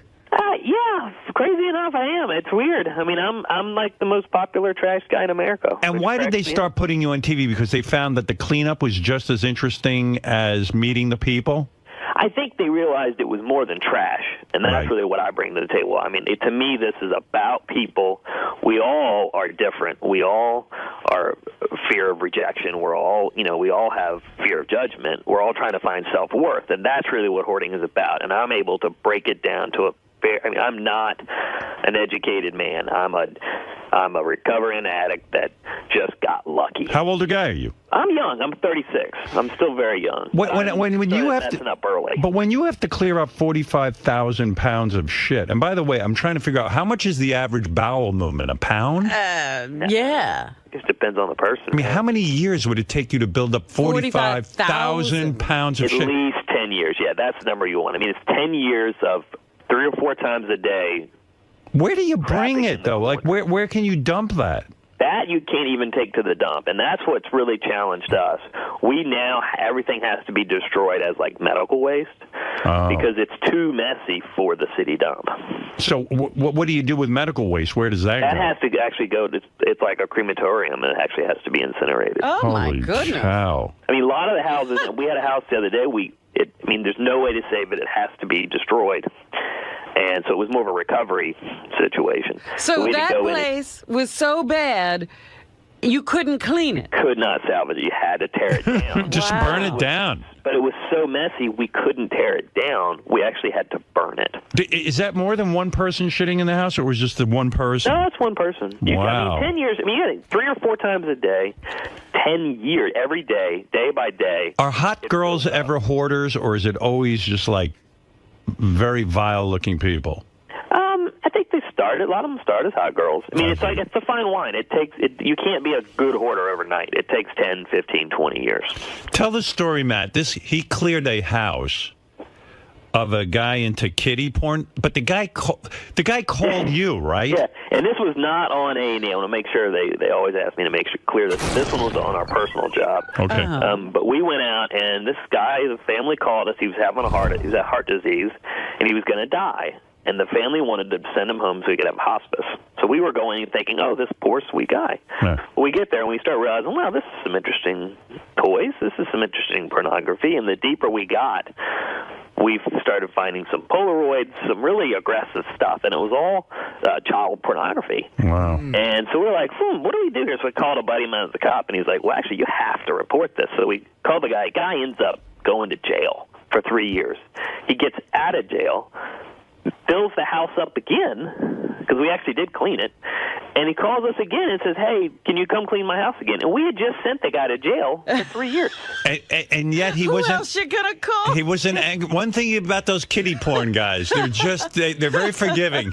Yeah. So you clean his house, you find kiddie porn, you report him to the police, he goes to jail, he comes back home, he says, hey, you guys were pretty good at cleaning, come on back. But you didn't find any more kiddie porn there. Well, I told him to fuck off. I mean, we're not going to... Oh, you didn't go. You didn't want that job. I mean, I hire all ex-cons. My morality gauge is pretty wide open. I've guys that murder people on my team, but I will not work with a child pornographer, period. I mean, that's the one thing I won't touch. That's the worst. Yeah. Is the worst thing you ever found a dead body in a house? I did find a dead body. The smell is unique. You'll never get that out of your head. For me... What's that smell like? Does it smell like shit? No. If you haven't smelt it, I mean, you can't even get it out of you. You end up shaving your head and your eyebrows because you just can't get the smell off your body. You're saying if a body decomposes and you get the smell on you, you shave your head and your eyebrows? I did. Yeah, I shaved my head because I couldn't get that. It was like, that old trick where you wipe poo under someone's nose at camp and the guy, all he smells is poo. Well, it's kind of like, that's all you smell once you find a dead body. That's the worst. That was probably the worst for me. How long had the body been in there? Well, that was when we were doing foreclosures in downtown D.C. Oh. Just knocking down doors of foreclosures for the banks. And so that's why the person wasn't paying. He wasn't actually delinquent. He had a good excuse. Yeah. He had a good excuse. How long had he been in there? Do you have any idea? It had to at least have been 120 days. Wow. We wouldn't have been in there. We wouldn't have gotten the work order. That was awful because he had killed himself and he was just laying on a chair. So the mental, and what that gets to is the mental stuff that we deal with. We're not just picking up trash. We're finding really horrible Do you find it hard to sleep at night, or do any of you guys get like post-traumatic stress syndrome? The abusive ones, the ones like you'll have hoarders that are so protective of their stuff that they'll scream at you and hit you, and the abusive hoarders, they're the ones that give you the post-traumatic. You had a hoarder try to hit you to keep you from taking all their shit out of their house. Yeah, I had a 7-year-old lady swing at me, which was pretty funny. Anybody make contact? I did have an 80-year-old guy, actually. We found out he had been beating his wife, and we called him on it, and he got really angry with us and tried to bully us, and he connected pretty square on my jaw. He punched you in the face? Yeah. You're a pretty tough guy. What were you in prison for? I didn't go to prison. I had a gambling addiction, man. I actually worked for Caesar's Palace. I'm not a tough guy. I just have seen it all now. And so, once you've seen it all, every day, my job is to go into someone else's rock bottom. Right. And so but I also, on the backside is I see people come out of that, and I see the miracles happen, and I see people do good things. So for me, I don't care, Do you find that people stay clean after you've cleaned out all this stuff? Hell no. Great question. No, that's a good question. I say no way. Well, and this is what's so good about hoarders on A&E. They pay for the aftercare, and the aftercare is the key. If they go to therapy, there's about a 60% chance they'll stay clean. Wow. If they don't go to therapy, it's 100% guaranteed they'll fail. Wow. It'll fill back up by Christmas. If they don't do this, there's a reason they do it, and there's a psychological reason they do it, and you got to get into the head, and you got to deal with that psychological issue, or it'll never get fixed. Eric, you're on the air with Matt Paxton. Go ahead, Eric. Hey, Howard. Hey, now. Hey, Papa Booey. My cousin, she's a hoarder, and she's pretty hot too. They actually did the local news did a story on her, and yeah, she's hot. I heard you mention. Oh, yeah. Well, I guess there are some hot chicks who hoard. I don't know. Does she collect her feces at all? No, there's no duty or nothing. Just messy. Just bags and food and stuff like that. Oh, it's so disgusting. Will, go ahead. You're on the air in St. Louis. Hey, hi. My name's Will, and I think I worked with you, Mr. Paxton, out of St. Louis. Did a job here for the TV show Hoarders. Yes, you did. Yeah, I was the exterminator on that one. Yes, that was roaches everywhere. Yeah. Yeah, brown recluse. What is it too? I imagine there's tons of bugs when you finally get to the bottom of the like if somebody collects bags and stuff. That's where bugs collect, right? Well, the house this guy's talking about, we were putting cotton balls in our ears and taping up our assholes because there were so many roaches. Really? You mean you were just afraid that they would actually crawl into your ear? Yes, that was a really scary. And brown recluse spiders. You couldn't even see the top 2 feet of the house because of the spider webs. When you say roaches, you guys, you're talking about like not just a couple of roaches. You're saying like the whole wall could be covered in roaches. They were raining off of the ceiling. Yep. Wow. Oh. When they came in to clean this, Howard, they had to come in with a hose and spray down the walls with water because there was so much like webs and dust and stuff. But someone was actually living in the house? Yeah, it was what was so 3 bad. people, yeah. Yeah, and it was a 13-year-old boy that they had in there with them. Oh, wow. And the roaches are raining down on their head. Yeah. I got to actually know these people. I've been doing their service because they're good people, aren't they? Yeah. They were.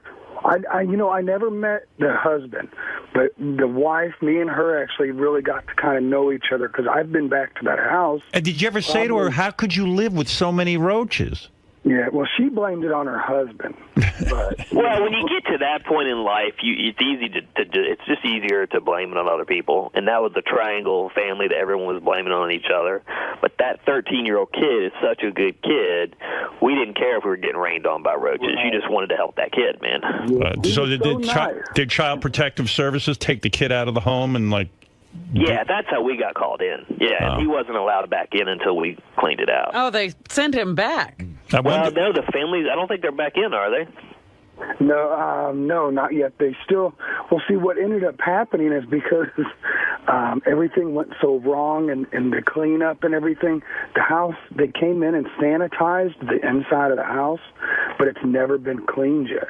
Wow. So you still walk in there, the kitchen floor is like walking on peanut butter. I mean, everything. It's unreal. It's just ungodly. Yeah, and that was a house where really, if the family had the financial options, they really should tear it down and start over. Right. But it's they that don't. bad. Yeah, and the A&E can only do but so much. I mean, we're not. No one's millionaires, so you can't just throw. There's a budget, and we can only do but so much. No. Listen, you gave them a start. Do you think they'd take over? Yeah, you're there to clean. And for us, I mean, we have to put a lot of money into the therapy afterwards, because without that, the house is going to fill up regardless. Yeah, right. They'll go right back to their. It's weird too, because you wonder just why did they let themselves get in this situation? But it's mental illness, right? There's no rational. Right. Absolutely. There's a problem. Yeah. Nobody would rationally do this. They can't. You just can't help it. They don't want to do this. They're good people. It started off with one bad decision. Right. But you'd think there may be one person like that. Yeah, right. This is a whole It's an epidemic, series. evidently. Yeah. There's millions, and the show blew the doors off it. Now there's a ton of shows about it, which is great, because I always say it's like it's the next alcoholism. I mean, in the 50s, people were like, it was so embarrassing to say your uncle was an alcoholic. Now you say my uncle's in AA, and you're like, good for him. It's a big deal. Yeah, it takes I guess it takes some of the secrecy out of it. Yeah. But you know what I always say? It starts with just one shit in the tub, and then you're hooked. The first time you do that, just realize. I heard that, I tell you. Yeah. Hey, Will in St. Louis, thanks for the call. Are you coming over to America's Got Talent? Actually, I got tickets for Saturday at 11 o'clock. All right, I'll say hi to you. Thanks, Howard. All right, later, man. Hey, that guy Will, I remember him now. He actually gave his services for free to help that family. Wow, hey, Will, you're a good dude. We try. I bet. All right. Good man, Will. See, my fans are good people. I'm learning there's good people everywhere. You just got to give them opportunities to be good. Right. I fortunately don't give anybody opportunities. Well, you know what? This will change my life. You're giving a lot of people awareness. Take one last call, Matt. I've held on to you long enough, but let me. You got to get back to cleaning. But Yeah, Kirk, I wonder how bad you have to be to make it on the TV show. Yeah, I know. Any big job today, Matt? You going out anywhere? No, I'm home all week. We start filming again next week. For us, Robin, the saddest thing is most of the time I'll go into a house now and I have to tell them that their house isn't messy enough for me to clean it. When you hire ex-cons to work for you, how do you know which ones you can trust? We go through a program that they've been sober for 2 years.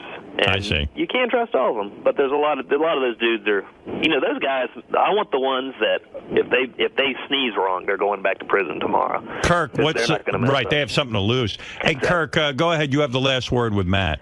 Hey, Howard, does this Matt guy ever worry or have like a health scare with hepatitis or SARS from cleaning up these dirty fucking people? He's wearing a hazmat suit. I do. I get. Yeah, but you ever got poked or anything where you're like, oh shit? We do walk out if we see needles. We walk out. That's the only thing we'll say no to, and our shots are up to date like you wouldn't believe. If you walk into a house and you see some like drug addicts living there and there's exposed needles, you will walk out and refuse the job. Yeah, you're on your own. I'm not going to die for these. I'll almost die for them, but I'm not going to die for them. You'll clean their shit, but you ain't cleaning their needles. Exactly. All right. Well, Matt, thank you, and Kirk, thank you.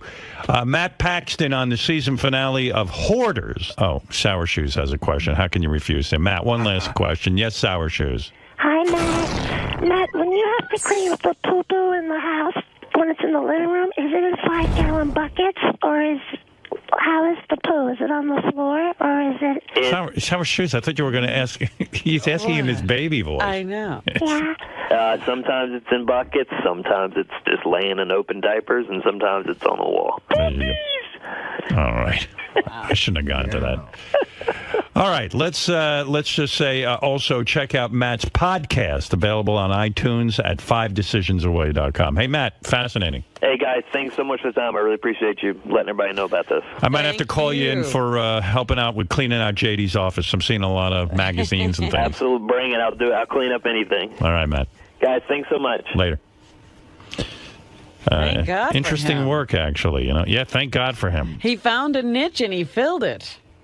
crazy stuff, right? They say that's the best way to do, to get into a business. That's is what they to say. Find something nobody else is doing. I found a business. No one's willing to clean up 45,000 pounds of some human feces. I think I'm onto something. I think I'm onto something.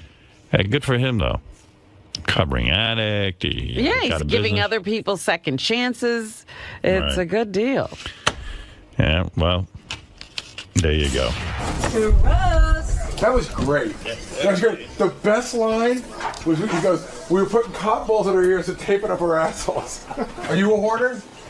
Not like that, but I can understand, not for feces, but I can understand how it's hard to make decisions about, like, paper. Well, my parents are so the opposite. Oh, my God. They don't allow anything to stay in the house. Like, you couldn't save anything. I mean, that story about my comic books is tip of the iceberg. I mean, they go through that house, if they see... It's... Well, you have a little of that in your history... You talk, now I do. I used to be a big slob, but because you sometimes you'll get here and you'll just go like you do one thing that makes me crazy because it's your parents and my parents. You have the ability to push a whole stack of stuff out without looking at it. Oh, yeah. I got to look at everything. No, sometimes you have to just do that. But you realize you haven't looked at it in months. I know, but you can't. There's something in there. There's got to be some. That's my fucking parents. My parents, literally, their home is void of any personal detail. Like, they'll throw everything out. If they were moving, they wouldn't have to do anything. The house is ready to show. It's ready to go. And I love that. I don't have to go in and clean it.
This is the best of the wrap-up show. A recap and behind-the-scenes look with John High and Gary Dell'Abate.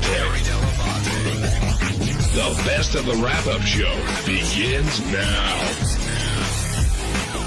So on Monday's wrap-up show, we were talking about the guests that were on the show, and one of the guests was a transgender person, and somebody called in who was a transgender person, I presume, and said that they had a vagina. And I said, I don't think you have one because it can't be a workable thing.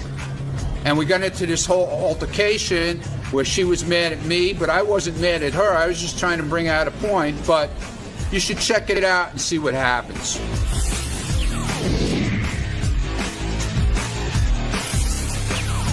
Now we're going to move on to Raji, who came in, who is transgendered and has cement in her face and in her ass. And that was a tough story. I mean, I felt really bad for her. Well, when you heard her explanation, though, about the doctor who did it, basically did the same thing and was also transgendered, I guess there was some kind of level of trust there. Yeah, the other thing I think I got out of this whole thing, taking away transgender and all that other stuff, if something's way cheaper than it should be, there's probably a reason why. Yeah, you get what you pay for in a lot of cases.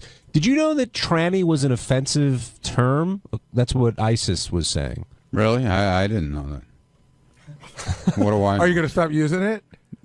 Me? Yeah. Did I? I don't know. Did I use it? Well, I mean, would you say, hey, the trannies are here? No, I didn't say that. Well, would you? Ronnie always says that. Yeah, I guess so. I didn't know. I guess. Yeah, I guess I would. I'm still on the fence about whether I'm stopping using it or not. Yeah. So what did you think of Raji and ISIS today? ISIS came in late. ISIS, I saw everybody before they came in all together, and she was scary looking when I walked in the room. You know, it was kind of I didn't know what to say to her. You know, you don't know what to say, But I mean, ISIS was cute. You know, what can you say? It's like I was talking to one of the guys out here. I won't mention who it was, and he said, on a good night with a few drinks, you would never know what you were doing. Well, there's the question I was asking around the office, and I'd like to try to get an answer. ISIS is, for all intents and purposes, a woman now. Right, she has a fake vagina. So if you marry ISIS, does that make you gay? It's the same silence I got from everybody else. If you're legally, you're gay, and technically, I think you're definitely committing a gay act. I think, but it depends if your desire for her is as a woman. Then you're not. I don't think. Yeah, but what would be the difference if you didn't know that she had the operation? That's what I'm saying. And you met her in a bar and you tried to pick her up, and then found out she had a cock. Well, if you, it's still the same difference. You're still going out with a guy. No, that's what I'm saying. Technically, it's a gay act. She's got a fake hole there now. Yeah, it's technically a gay act. But I think if someone desires her because they think she's a woman or think he's a woman, then they're doing it for a heterosexual reason. Yeah, but still, I mean, it's a gay act. I agree with you. But there's nothing wrong with it if that's what you're into. I don't think so either. How is it a gay act if she's a woman now? Well, I mean, like if a man rapes you, you had a homosexual act, right? Yeah. Yes. But you didn't desire it. What I'm saying is that, is she a woman now? She's had the full sex change operation. Is she a woman, or is she a woman that used to be a man, which we know She's to be still to me, she's still a tranny. But she's got all the working parts of a woman. No, they don't really work. Now you know that. Now stop it. How do you know that? They don't work. Experience? No, they don't work. How could they work? How could you say they don't work? Do you know that for a fact? Dude, the way. Remember when somebody, I forget who it was, explained how the operation actually works? Yeah, it's not. Dude, it's still a guy. I think it's nice to treat her as she wants to be treated, as a woman. However, every cell in her body is a male. I just think it's my favorite part. That's actually wrong. Uh-oh. Wrong. Okay, who's this? This is Diane in New Jersey. Yes, I'm not. What was your original name, Diane? How you guys doing? It's kind of ironic that the first time I actually finally get through, and after listening since I don't know the early '80s, it's to criticize. Diane, were you born a woman? No, I was not. But there's this it's really kind of ironic that so many Howard and you guys are also gay and lesbian friendly, and you seem to really know your stuff. But when it comes to trans people, you are completely clueless. Well, I mean, how are we clueless? First off, it's not a gay act. Okay, number one. Okay, I've been married to my husband. It's going to be 10 years now. He dated exclusively, women that were born women. All before that, and when we have sex, he puts his penis in my vagina. So I don't see how that could be seen as gay. Well, I think Diane, Ronnie says that there's no way your parts can work. Right. Well, your vagina used to be. Ronnie doesn't have my parts. I have my parts, and they work. But work how? In other words, you don't feel it. I'm sorry. There's no way. Yeah, I feel it. Believe me. Yeah. Maybe Well, you how feel. would you not feel it? Maybe you feel the pressure of it going in. No. There's no way you feel the same thing a God. girl feels. I'm sorry. How it's would you know impossible. that? Oh, please. How is it impossible? I've heard doctors talk about this stuff, dude. Come on now. Hey, Diane. Diane. Yeah. How would you, in a short sentence, define a gay act? Two men or two women doing something together. So sexually. A lot of people would technically consider you biologically a man. Right. In other words, Diane, if you were going to the Olympics, say, and it had to scrape your cells, would your cells come up as a woman or a man? Well, chromosomally, they're male, but everything else is female. I mean, here's the thing. You're getting hung up on one thing. I mean, do you go around testing the chromosomes of every person that you've ever met? Actually, look, Diane, I'm not knocking you at all. I don't, whatever turns everybody on, it's fine with me. It doesn't bother me. It's not even. No, I'm not talking. I'm just trying to bring something out. Listen to your voice right now. Yeah. You do not sound like a woman. I'm sorry. Well, that's because I'm sorry. you knew that before you. That's because. Oh no! As soon as you got on the phone, I knew when he said hi, I knew you were a guy. Diane, I got to go with Ronnie on this one. It says on the board, it says Diane from New Jersey, and it says Howard Stern supports gays but gets weird around transsexuals. So I thought we were talking to a woman. The reason I asked you were you born a woman was because I did hear it in your voice. Here's the question: do you like popping pimples on your husband's back? I'm sorry, John. I didn't. What was the question? It's okay. Go ahead. Say what you're going to say, Diane. The reason is, of course, you had that specter raised in your mind. I can tell you honestly, I'm on the phone, normally all the time. Never, ever does anyone ever say sir or mister or anything like that. It just doesn't happen. And this is, I'm talking, it's been, I transitioned over a dozen years ago. Well, Diane, why do you feel that Howard, you said, supports gays but doesn't support transgendered people? Well, because he doesn't know. He gets really weirded out, and he uses the wrong terms. He doesn't understand the difference. You guys were just saying before, you don't even understand why tranny is offensive, or you get an idiot like Ronnie there that thinks he knows how my parts work. Hey, we're getting towards the show. First of all, I don't know why you're calling me an idiot. I didn't insult you. I'm trying to talk to you in a nice way, and now you're calling me an idiot. Okay? We had what's her name? What's his name comes up here? What's her? Our old friend, the one who got Siobhan. Okay? She came up here with her and showed us her thing. That's no way that thing is real. It smells. There's no way it works. Okay? You're talking about she's got to wash it out with a hose. Have we ever done a contest where we have just the vagina and try to pick out the fake one? No. But Ronnie, you understand why Dan's offended. Basically, you're saying you said she has a fake. You said she has a fake hole. You don't see why she'd be offended by that? By calling it a fake hole? Well, because to her, what do you, John? What do you call it? What do you call it? Do you think it's real? Do you think she feels anything? You're asking me. I'm asking you now. What do you feel? Ronnie, I haven't gone through the experience of having that done to me. I don't know how it feels. Well, what's your gut feeling? Thank you, John. I'm listening to when Siobhan talks about it, who had the same operation, basically said she really doesn't feel anything. Well, and Siobhan had to keep a stent in it to keep it open. Remember? John, gun to your head. Give me an answer. Hey, Diane. Come on, John. Diane, if I spray myself black, wear an afro, learn to dance, am I technically black then? No, you're just Benji. Oh my God! No, you're still Benji. Diane, real quick, we only have 30 seconds. Go ahead, make your final point. Well, the point is right there what Ronnie was saying. Just like anything else, there are good doctors and there are bad doctors that do that kind of surgery. And Siobhan obviously is kind of a nutcase to start with. Most people, like me, I'm married. I have kids that go to school. I do all the normal stuff. My neighbors don't know. My friends. It's just something that happened in my past. Diane, can I ask you a quick question before we end? Sure. You say you have kids, okay? Yes. Did you give birth to these kids? No. Okay. The defense rests, Your Honor. Diane, thank you for calling in. Thank you. What if she had, Ronnie? Checkmate, Ronnie. Then I say it works. Then I'll say it works.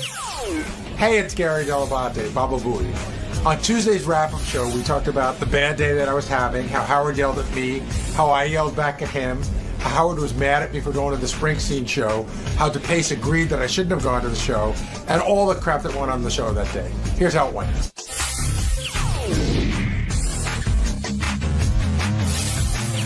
Gary, you were, I don't know, today was your day. You and Howard were really at odds from the get-go, and I wonder, first of all, did you think you were being cantankerous at all, or do you think that Howard was all over you? Well, I think it started this morning when we had the problem with the page, and then once that's, you can't argue with Howard on the air. He's always going to be right. I never get to present my side, so the audience thinks I'm stupid. Then you get a bunch of emails from you, you're a fucking moron, and all that other stuff. But when he said later on in the show, are you on edge? listen, if you've ever had a fight with your wife and you haven't sort of rectified it, it's 2 hours later, you're still on edge. So that carried over, the stuff that happened, because Howard can't see orange, that carried over until later in the show. Yeah, and then, the whole, the whole condescending, the condescending attitude in general is probably what gets under my skin. But, oh, Gary, it's almost like the way he was to me today was if I was a woman, oh, Gary, you must be on your period. You know what I mean? It was like that condescending. Well, did you think it was that way from the Page stuff or later on with the tickets? Later on. But even in the Page stuff, it got condescending. Gary, here's what I would do. Here's how you recognize colors. And here's what if you have a dog and this is what you do. And, he starts talking to me like I'm in third grade. So you had more of an issue with his tone than you did with what he was, the subject matter. Oh, yeah. Exactly. And were you able to remedy the situation? Is the color... We were able to identify the problem. Now getting it fixed is the next issue. And is it insulting when he says to you, well, why don't you talk to Jeff Schick? Why don't you talk to someone else? Like, he was insinuating that you weren't exploring the problem. You were saying, yeah, it's a problem. We got to deal with it. I don't know that Jeff Schick is available to me to do anything I want anytime I want. I could just as easily have called him and Howard said, what are you bothering him with that shit for? And I don't know that the people from Profit are going to talk to Jeff Schick because he doesn't work for Sirius, and that's who they have the contract with. So, yes, I had not thought of that. And do you think it's questioning your professionalism on the air, even though it happens a lot? It is. It's sort of saying, you're not that bright, but I keep you around anyway. And then with the tickets later on, he was saying he knew the situation. He was just telling you what he wanted done. But at that point, you were just pissed off. Well, no, I didn't know the situation at all. And the last words I heard were Steve said to me, this guy's already got tickets. So I said, this guy's already got tickets. Howard's like, yeah, I got it. Calm down. But I was in working with, I can't listen to every second of the show. I was in working with Scott on something that I wanted to get on the air right away. So by the time I walked back, I could not hear what had transpired. And do you not want to go to Austin at this point? No, I'm going to Austin. Of course I'm going to Austin. I mean, you weren't the only one that Howard was taking issue with today. Scott DePace, during that whole Bill Maher thing, DePace, I don't know if he defended Rush Limbaugh, but I guess he did, and called Howard a hypocrite. And immediately Howard was all over you, Scott. Here's the thing. Here's the difference I just want to say. He's questioning Scott DePace's politics and opinion. Not his professionalism. That's right. And that's where it gets under my skin. Now, do you think Gary was a little too sensitive today with Howard, or do you think he had every right to go back at him? Well, let's just say it definitely put Gary in a bad mood. So he was barking. He barked at me at one point. And Gary barked at me at one point. Yeah, get John Lieberman in here, too. You want to hear about barking? What fucking threw him out of my office. Gary gets in trouble from Howard, and then he starts taking it out on everyone else. That's not true. I was barking at you because I was having that stupid argument with you during the show. Howard brought up the Rush Limbaugh thing. As I always do to Gary, my way to get something through to the show, I'll say something to Gary. If he likes it, he'll put it through to Howard. So I said to Gary, Howard's being a hypocrite. Gary and I started having a quick conversation about it. During that, Howard then said, Gary, what did Bill Maher say? So I stopped the conversation so that Gary could answer him. Gary then started back with me going, what, you're not going to talk to me? Blah, blah. And I said... That's not what happened. We were having a conversation. Yeah. Howard asked me a question. Robert started to answer it. No, then Robin started to answer it because you didn't answer. No, I did. She answered before I could even open my mouth. Go back and listen to the tape. She answered it very quickly. But what happened was Scott and I were having a conversation, and somewhere in the middle, it got lost what we were discussing. I was discussing one thing. He was discussing another thing. And then I said, you know what? Maybe just don't talk to me on the box during the show. Hey, Gary, I'm not saying it's right or wrong to fight back, but it did seem a little bit, more to me, like out of character for you to the level you got. Do you think, is there something else going on? Are you stressed about something? There's absolutely nothing else going on. I mean, I think it started yesterday. I started taking some shit from him on the air. And then, so I was probably a little bit, I could be on edge about that. You come in the next day and you go, is it going to be more of the same? And it was more of the same. When the Springsteen thing came up, that's when you got your back up a little bit. Because you're like, why can't I go to the show? Right. It seemed like that seemed to be the issue. Nor was I the only one from this channel that went. Who else went? I'm not going to say. But I'm not the only one that went. I wouldn't go. I wouldn't go because I wouldn't get a ticket. But you weren't invited. What if it were doing? I put it all in perspective. What if it was Pink Floyd, or Dave Matthews? Honestly, I was surprised that you went. Were you? Just because I know how, if I had went, it would be a little different. But hold on. But if you're Howard, Howard's right-hand man. If Howard was so against the concert, then why did he give away tickets? I don't know. I would guess that he's obliged to it, right? He was not. He was not obliged. Did it cross your mind at all? It came up for a second. Someone else that went with me said, "Are we going to be looked at as turncoats for this?" And I said, "I don't think so, because Howard gave away tickets on the air. I think it's it's Howard's thing." Scott, you think Gary was like personally insulting Howard because he went to the Springsteen show? I think it was quite clear that Howard wanted nothing to do with that concert on the air. Except he gave away the tickets about it. Okay, I didn't see that part, and I would think that he would want anyone on his team to really not participate in that event. I thought that's quite obvious, but you say the ticket thing. I don't know. Maybe Howard just felt like why hold the audience in his gripe and let me give some tickets out. But I mean, I didn't go to the Springsteen. I went to the Springsteen show not as a show of support for Sirius or as a fuck you to Howard. I went to go see my favorite artist in a way that I was never going to get a chance to see him again. Did you give any of the Sirius execs like mean looks or anything? No. You hardly saw anybody there. I mean, you saw a couple of executives, but it wasn't like you went in, you saw a couple people and sat down. I'm not saying this at all to say you're a bad person, or I just think maybe you made the wrong call, but I know that, I mean, your allegiance is clearly with Howard. I think that's pretty obvious. But I think one question is, Gary, do you think Howard carried those feelings over from yesterday about you going to Springsteen to his criticism of you today? I don't think that's the reason he got mad about the pages, but when he was breaking my balls, he managed to throw that in a couple of times. Jay in Boston, you're on the wrap-up show. Hey, guys, how's it going? Good. Good. I was just wanting to say that it's very clear over the radio that Howard is bullshit at Gary about going to the concert. What do you mean? I feel like Howard feels backstabbed by him. And you think that's why all this stuff's coming up lately? I definitely do. And, Gary, how many times have you seen Springsteen? 700? And you couldn't sit this one out? I've seen him about 50 or 60 times, but if this was Madison Square Garden, I probably wouldn't have gone, but it was a way to see him that I've never seen him in my life. Probably never will again. Luis in New Mexico, you're on the wrap-up show. Hello. Hey, Luis. Hey, Gary, I'm a big fan, first-time caller. By chance, maybe you got into it with somebody on the staff? Because when you guys, when Howard was busting your balls, it kind of seemed like somebody had control of that switchboard. Because after he started hollering at you, it went back to, I guess, was it orange? When it was white? No. I know what you're saying. We identified an issue. Nobody was fucking with me. It is a problem. There's a bug in the system that we found. Why don't you put a number on it? If that said 24, and you can say, Howard, it's number 24. I don't. It's so easy. Why have something that's 24 subjective? isn't that easy to identify. When you get 50 numbers, it's as hard to find as it is in colors. If you drop it in a slot and you know it's in slot 24. But where's slot 24? There's 48 slots on a page. It's not that easy to find. Well, it's like anything. No, like an X and a Y. There's 18,000 ways to do it, but if there were one row that had 10 and then the next 10, I think Howard can put 2 and 2 together, and it just seems like it's not subjective. A number is not subjective like a color is. But that wasn't the issue today. That's right. Yeah, it was. It was about a color. They were going back and forth. It had nothing to do with how complex the system was or not.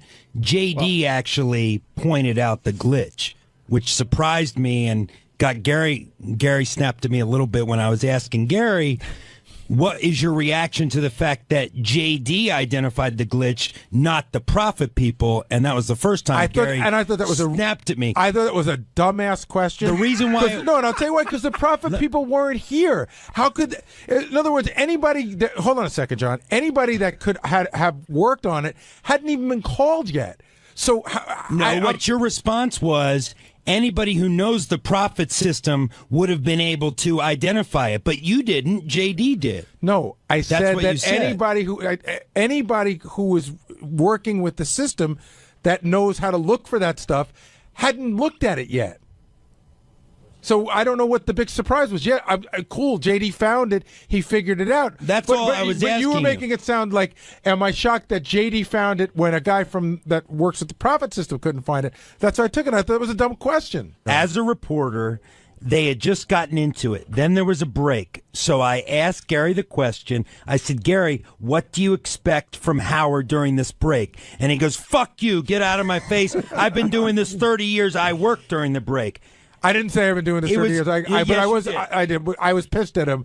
I was just plain annoyed that he was following me at that point. Were you surprised Gary reacted this way to you? I was surprised at the fuck you. It was a legitimate question, and I thought Gary thought it wasn't. It's a legitimate question. No, it is a legitimate question. I was just pissed going in, what do you expect? And so, but look, Gary's always been very forthcoming with the news team.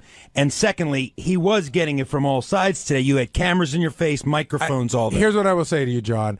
I still hold fast that the first question was a dumbass question, and the second question was a legitimate question, and I was pissed, and I apologize. Okay. Well, I disagree because you keep saying we found the glitch. JD found the glitch. Right? Well, we are staff, sure. Oh, okay. I thought you meant we, including yourself. No, we here at the show. Okay. I didn't find anything. Okay.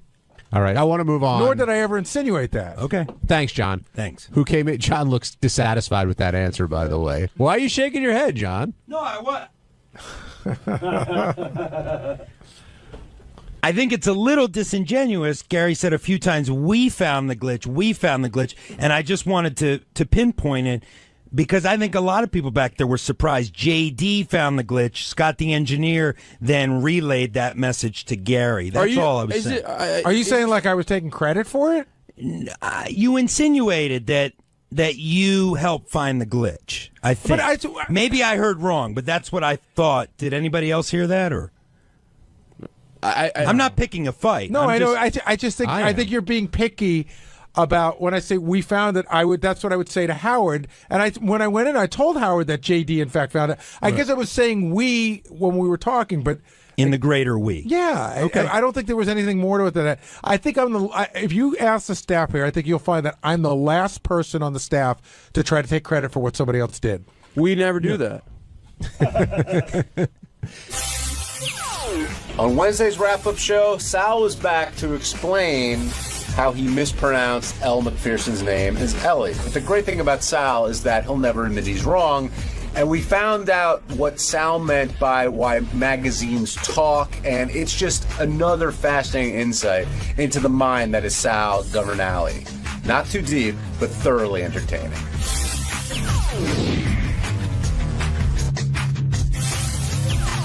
Jim in Pennsylvania, you're on the wrap-up show.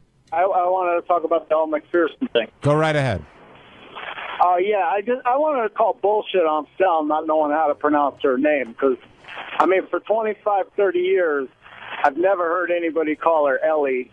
I mean, if there was an I in her name, I'd say, yeah, you could get that confused, but ELLE, I mean, come on, he knew Howard would pick up on that. Jim, I knew it. I swear to you, on the life of my children, if you were in here yesterday and you saw Sal, right, doing it, there was no hint of comedy at all. And when I cracked a joke about it again, and he looked at me and asked why I was bringing it up, he looked genuinely surprised. Sal, first of all, I don't think 𝗦𝗵cie from Ellie or however the hell it's spelt is such a huge stretch. But I think we're not. If there was a name, BELLE, what's that name? Bell. E. Bell. No, BELLE. Yeah, like Belle from Beauty and the Beast. Exactly. Take away the B. Would you think the B? L, I guess. L. Good point. I mean, but that's like but that's like McKine. That's like spell machine. McKine. But Sal, it's the same thing. Pronunciation. You know, Bell's the right way to say it, right? Yeah. So if someone started calling Bell Belly, wouldn't you think they're a moron? Bell to Belly, yes. L to Ellie, no. Ellie's probably a popular name. It sounds like a feminine name. Okay, here's the other thing too. I'm going to even toss out the spelling thing. I just made a mistake on a name. I'm going to toss out the spelling part of it. Okay, toss it out. She really is an iconic figure of the last 25, 30 years. Not on my radar, my friend. She's really not on my radar. I'm telling you, she really isn't. Was Cheryl Tiegs on your radar? When I was a kid, yeah. Right, okay. Ellie wasn't. I mean, Elle wasn't. She really wasn't on my radar. She's probably one of the, the top 5 best-known supermodels. Top 3, I would say. Yeah. Well, guess what? I'm not in that department, and maybe I was busy looking at Penthouse at the time. I know Cheryl Tiegs. I know Christy Brinkley. I know Mrs. McPherson. Howard's other point this morning was, even though she might be outside your wheelhouse, that she's been talked about here for like the last week or two. And on the show, Howard said to I'm busy. But the whole day, Howard goes, I'm busy. So, Elle, how are you doing? So, Elle, what did you do? So, Elle, when did you get married? Did you not hear that? Yes, I did. And did you think he was doing it wrong? So, Gar, how you doing? Not Gary. Gar, how you doing? I mean, that's how. And Makes again, sense now. I think you guys are just like you're putting me on a petri dish under a microscope, and you're really. You're just scrutinizing every little thing. It's not that big of a deal. I know you find it to be a big deal, but Elle McPherson, Elle, is not that big in my world. And I think in the entertainment spectrum, as you guys are making her out to be. And everybody fucks up. Who's the drummer from... All right, he's been here 3 times. Who's the drummer, Gary, just Gary, from the Foo Fighters? Well, I thought it was Dave Grohl, but it's not. It's who? Taylor, and I don't know what his last name is. All right, Taylor Hawkins. Okay. Today, Howard called him Taylor Hawks. He screwed up. He interviewed the guy 3 times. He's a popular drummer. He's in the spectrum of the entertainment industry. I don't think Taylor Hawkins is anywhere near the recognizability of Elle McPherson. But Howard did interview him 3 fucking times. Now, do you think if you brought that up to Howard's attention, he'd fight you on it and say, no, Hawks, I meant to do it on purpose.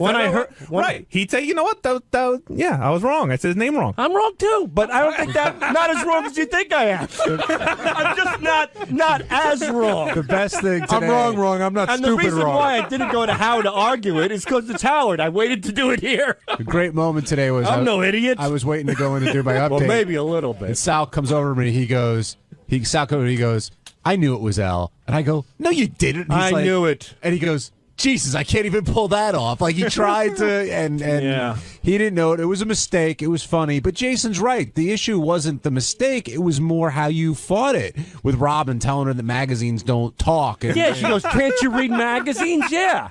You can read but if I read phone on a magazine... I would phone. You know what I mean? What? No. Phone.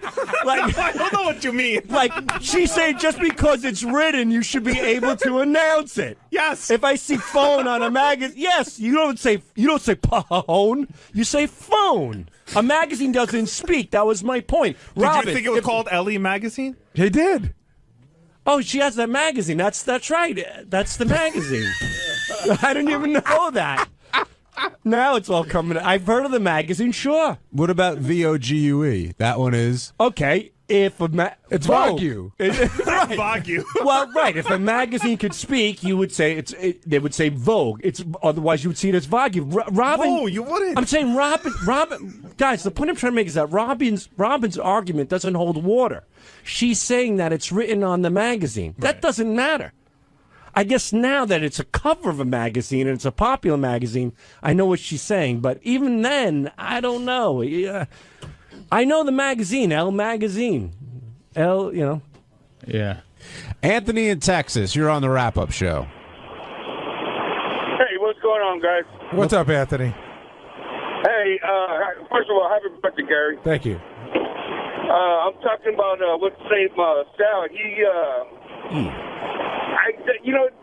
I've heard of Elle McPherson before, but she's not somebody, on somebody's radar like you would a Christy Brinkley or something like that. I mean, I grew up with I don't know, it just, you don't really think about her, I mean. Yeah, but Anthony, you said her name. It's Elle McPherson. Yeah, not Ellie McPherson. Yeah, but he also heard he knows it now from the show. He was corrected just like you're saying that he didn't know it before yesterday? Well, he perhaps, maybe not, but he said she's not big in the spectrum of by the way, celebrities out there. Did he just say he's also a fan of Kristen Brinkley? No, he said Christy Brinkley. Oh, he did? Okay. I think it's funny because I think Christy Brinkley and Cheryl Teagues, I think Elle McPherson falls right in there. Did you think Elle magazine was named after, or Ellie, whatever you want to say? When I heard Elle magazine, I'm thinking perhaps she is a model, and Oprah has the O magazine. Maybe Elle's Elle magazine. I don't read modeling magazines. I don't read female magazines unless they're naked spread eagle. I picture Sal looking for a magazine. That's the only female magazine I read. Were you looking for a magazine with the letter L on it, and that's it? I wasn't looking for any magazine. All right, thanks for calling in, Ted. It was Robin. When Robin said, "Don't you know the name from the magazines?" I thought she meant it on a broad spectrum, like Elle is interviewed in numerous magazines. She's a supermodel. I didn't know she specifically meant Elle magazine. So you thought she was talking about the person in a magazine. Exactly. Like, don't you read? That actually makes the magazine's Don't Talk comment much more interesting. Well, yeah. Thank you, Gary.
Dude, I fucked up.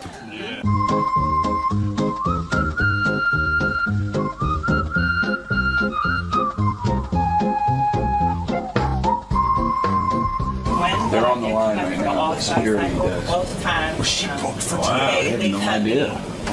Way earlier than. I'm just saying definitely. I fucked up. She's on the calendar for. Let's just get him up and we'll figure it out. Yeah. Hey, I gotta talk to you about something else. It's important. Oh. Yeah, they still got a great television show, right? Wait a minute, put yourself together now. I can't. I don't know what the fuck happened. What are you I had it on the doing? calendar. I don't know what the fuck happened. So she said we're gonna try to get Eric on the phone. And got a couple of notes on it. I mean, she doesn't know there's any drama. You know what I mean? Yeah, a whole bunch of stuff to get. I know. But now you can do your stuff. I just wanted you to know that before. Oh dear. Mary, is this are these appearances at this point very easy for you? I mean, most people get nervous to talk to Howard, but I'm always a little nervous, sure. Really? Yeah, of course. He knows you and He knows me. and respects you, and you go back, you have a past with him, That you have to hope that means something, but you never know with him. and now a connection to Eric the Midget. So, And now that. I mean, you're VIP up here. So Oh, well, thank you.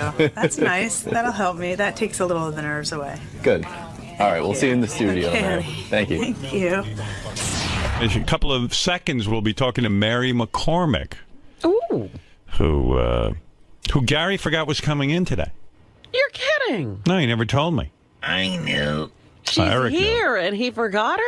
He did. He came in. He goes, "Wolf, I forgot Mary." Sorry, they're talking about He forgot to pull the call. He Gary got forgot you were married coming in to him. today. Yeah, he's out of it. Going on? Forgot what an asshole you are. So sad. How'd you forget that Mary was coming in? I mean, you're in You know, charge. I got the email. I wrote back her people and I said yeah, it's on the calendar, and then it just wasn't on the calendar. Yeah. I knew she was booked. I just forgot it was for today. Who's in charge of putting it on the calendar? Me. Oh, you just didn't do it. I guess not. Maybe you thought of her because she was in my movie as like part of the show and part of the family. No. Shit happens. I'm sorry. I'm forgettable. No big deal. But she wouldn't have brought it up on the air. I bet you didn't forget going to the Springsteen show. I did not. Yeah. I was surprised you went, man. Knowing sort of like what's going on and everything. Well, In what respect? Nothing. Never mind. I'm not going to bring it up. In what respect? I'll bring it. You don't know what I'm talking about? I went to go see Bruce Springsteen. Yeah. Okay. Oh, we know where. I mean, is there more you want to say? No, that's okay. Do what you have to do, bro. Can't live without a Springsteen concert. How was that concert that I paid for? It was actually very good. Yeah. Everyone had a good time? What did we pay, Bruce? $1 or $2 million? I have no idea. I have no idea how that worked out. Good. Everybody party on. Party on, bro. This is all we got here, too. This is just as much as we need to do real quick. Let me see. Just that this is the final season of the show, which is premiering this week. Average 5 million viewers last year. Just working on another show. You had 3 kids. Yeah, a 6-month-old. Yeah, we're gonna try and get Eric too up. We're trying. Yeah. You know, we're definitely trying. He's deadly. You don't want him on? I don't know. What do you think? I think we kind of did it. We did that rap with him, though. But I think it's sort of good. But I said to she said she thought he was nice. I was like, you don't really know. I said, tell Steve we can wait find an angle on her. Mary McCormick is what is she? Oh, she's promoting In Plain Sight, of course. Of course. What the hell happened with that show? What? It comes and goes. You know, they have a season. I thought it was a big hit show. Why is it ending? They probably had, what, a 5-year run or something? Mary, be honest with me. Hi, Mary. Hey there. So beautiful, Mary McCormick. Look at her. Lovely. Just had a kid and she's already lovely. I'm on my way. Good for you. What are you doing? Fighting my way back. When you're an actress and you have a baby, there's a mad dash to get back in shape. Yeah, right? Sure. So what are you doing to get in shape? Pilates? I'm not doing Pilates. Yeah. I'm running. Are you running? How many miles a day? Oh, I don't do more than 3. I don't have a lot of time. I do work sort of long days when I'm shooting. And you're eating or no? I'm eating. I have to eat. I don't eat a ton though. When I'm working, I have to like sort of remind myself to eat. How much weight do you gain when you're pregnant? I gain a lot. I'm You did? pretty serious about it. I think maybe because I'm an actress. I think I'm a big girl anyway. I mean, I think I definitely sort of can gain weight. Well, you're tall. Pretty easily. But you're sweet. But how much weight do you gain? Geez. Like, did you go up what did you go up to? Oh, I was at 2. 200? Yeah. Holy, holy smoke! No, I don't mess around. 200 pounds. Yeah. Maron. And we wouldn't even recognize I mean, good thing I didn't see like you. Neck fat, and no, I would never. I didn't leave the house for the last few months. I think because I have like 3 times in my life where I can be big fatty, and people are like, "You look great." Did you feel like you had cement in your ass? I mean, like our last guest. Our last guest had cement in her ass. Oh, really? Yeah, no. But I mean, you feel as a woman, and I know you're used to getting a lot of attention from men. You're attractive, I'm obviously. not, no. Yes, you are. And so, all of a sudden, do you feel ugly or do you feel beautiful?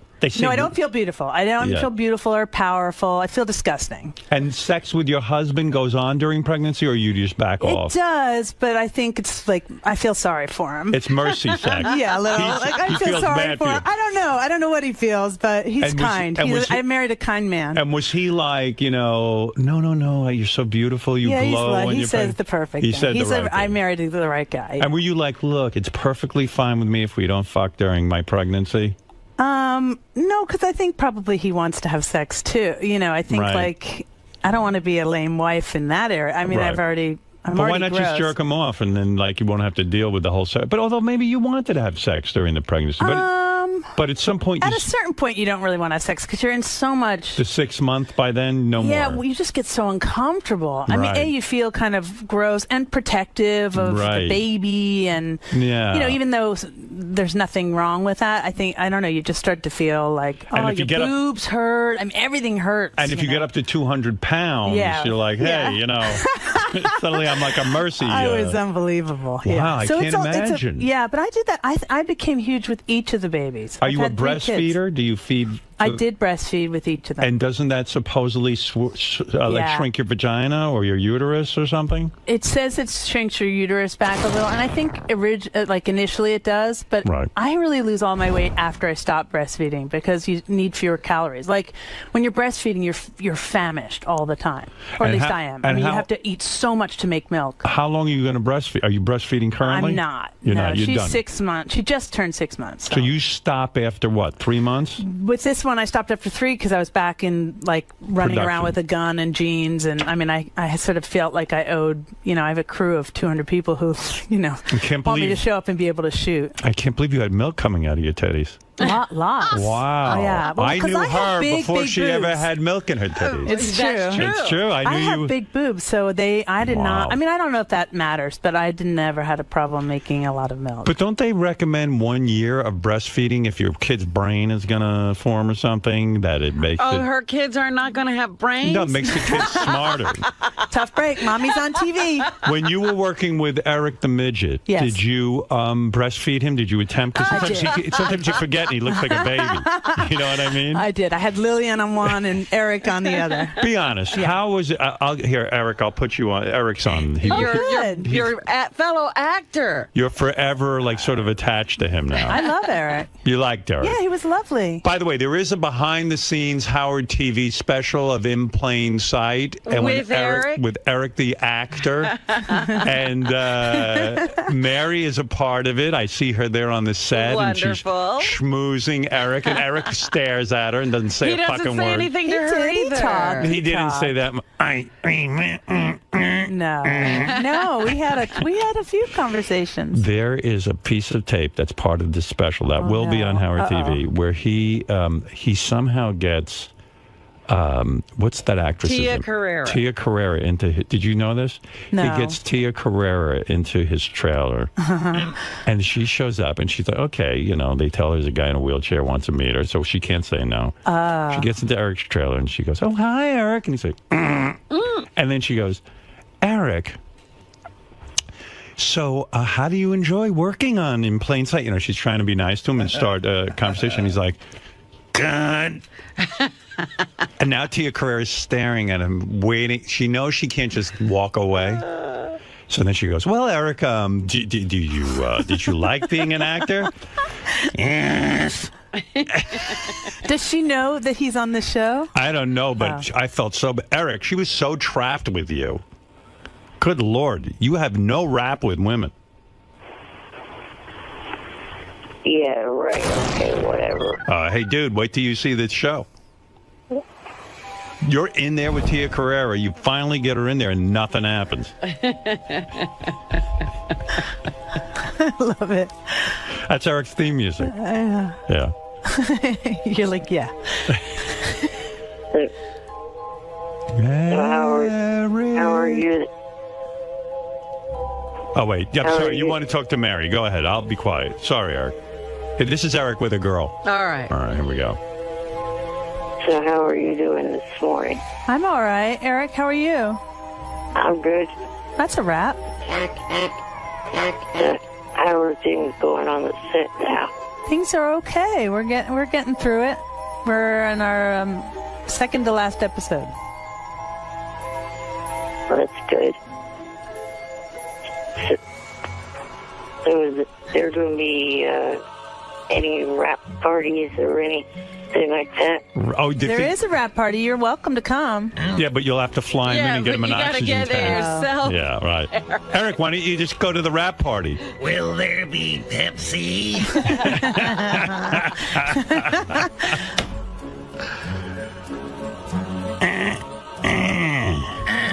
Eric was at the America's Got Talent taping in San Francisco. Yes, he was. And I did go over and say hi, and I said, hey, Eric, what's happening?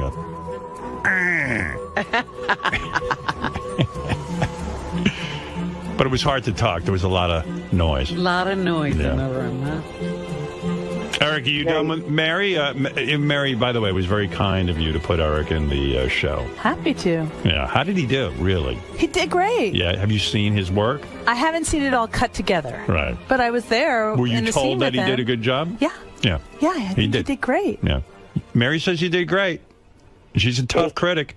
Thank you. Thank you for doing it. All right, Eric. If your husband died, and I don't wish that, but let's say he did. Yeah. He's human. It could happen. Sure. Would you ever date Eric? Or were you attracted to him at all? I'll never say never. Right. You know, I'd have to get to know him a little better. Uh-oh, now your husband's in danger. Yeah. Poor Michael. Eric will be plotting his death. Eric, is Mary your type? I mean, would you bang Mary? Sure, she's my type. Right. Good. Thank God. I'm like, go fine. Yeah. Imagine he said, no, she's I'm not feeling that, great, yeah. She's not that hot. I'm a It's a slow climb back. Well, Eric, I'm proud of you. You know, you were a gentleman over there. Yeah, he was great. He would have banged you even when you were 200 pounds. That's nice of him. Right. He would have said all the right things. You're not kidding. He would have said all the right things. Absolutely. You're beautiful at 200. I like a linebacker. Okay, Eric. Thank you. You're welcome. All right. Good talking to you. Bye, Eric. Bye. When is your episode air, by the way, Eric? Oh, yeah. When does it? On the 23rd of March. 23rd of March. Yesterday was my birthday. Happy birthday. How old are you, like 13? No, 37 now. 37. Wow. All right. All right. Happy birthday. What'd you do for your birthday? Well, actually, just went out to breakfast, and that was it for my birthday. The day before, I hung out with my family. Get any good presents? Hey, you know what? I'm thinking about this for a second, if I can be serious. What age did they say you were going to drop dead, Eric? I was not expected to make it out of my teens. Yeah. Now he's See, 37. He's 37 years old. So what do you want to say to your doctor? Fuck you? You're the man. You did it. You beat the odds. That's what I tell my dog every day. She was only supposed to live to 8. She's 10. I go, tell the doctor, fuck you. Every day's That's a gift. Right. But Every day's a gift, isn't it, Eric? Did Eric get any good birthday presents? No. No? No, of course not. Yeah, I got Amazon gift cards. Oh, okay. From who? He loves those. Who gave you an Amazon gift card? Well, my grandma, my brother, and my parents. Mary's going to cry. Well, He loves Amazon gift cards. yeah. Who doesn't? I sent roller skates. He said it was inappropriate. All right. Thank you, Eric. You haven't gotten any other dumb tweets from any of the fake accounts, have you, Mary? No. I don't think so. Thank you for telling me about that. What? He got a fake tweet from an Eric imitator? Yeah. And what was it mean? No, No. I don't think it was. I don't remember. I remember I got one from him, or I think. You don't know. I don't remember. I don't actually always. I'll go You away tweet for a weeks. lot, actually. One, like I'll do like 10 in a row, and then I won't look at it for a month because I get busy. But So Mary's like I'm really inconsistent. Mary's very nice on Twitter and answers. Well, 'cause- she's very sweet to people. And, Well, yeah. Yeah, I mean, I don't have that kind of sense of humor. That I mean, some actors tweet a lot and they're doing material, and I just think that, or they're like, "Oh, it's sunny where I am today," and I think, who cares? Yeah, like, but who cares? Mary's like, yeah, she answers pregnancy questions and. Or I'll say happy birthday to their sister. I mean, I don't mind. It seems nice. All right, Eric, I got to go interview Mary now. Okay. All right. The fake Twitter account said to stop posting pictures of her and I together. Oh, okay. All right, Eric, thanks. He thinks That's right. He That's thinks right. I always know what he's... Thanks, Eric. Yeah, I think he thinks I know what he's talking about all the time. Yeah. What is he saying? He said that the fake Eric on Twitter wrote and said, "Don't post pictures of me," because I posted a picture of Eric. Oh, and- okay. I see. Do you follow Eric? No. No. But I don't follow a lot of people. I just don't want. I rarely look at it. I'm terrible. Right. I'll do if I have a little time, I'll do a bunch, and then I don't, and then I get busy and I forget about it. I felt really bad when I went out to L.A. I don't get to see Mary a lot, Mm-hmm. So I felt really bad that when I was at Jimmy's party, I barely spent any time with you. I got some time with you, and I got some time with Beth. I mean, it was all right. It was fun. We had fun. I knew a lot of people there. Yeah, it's a good party. Yeah, it is. And are you aware that there are people who are afraid to meet me? Yes. You knew this? Well, of course. Are you an idiot? Yeah, I guess so. What would be intimidating? What are you talking about? Who's afraid to meet him? Yo, I was listening to John Hines' show. And there was an actor there, this guy. What's his name? He's on Parks and Recreation. I don't know his name. What is this guy's name? Do you know this guy? I've seen him before. I don't know his name. That's Adam Scott. Adam Scott. Yeah, Adam Scott. Right. Great actor. So and he's afraid to meet you? Yeah, But he was at the party last year. Yeah, so the guy says, gee, Jimmy was supposed to introduce me, and I had a whole speech planned for Howard. And I'm like, what am I, the fucking Messiah? I mean, honest to God. I mean, what is that? And so the guy came... People are fans of the show, and I think it's hard to meet someone when you're a big fan. But why wouldn't you walk up and just say, hey, I'm a fan of the show. My name is... You're at the party. No, you say, my name is Adam Scott. I'm an actor on Parks and Recreation. And, I'd like to say hello to you and meet you. And I'd say, hey, Adam, what's happened? I mean...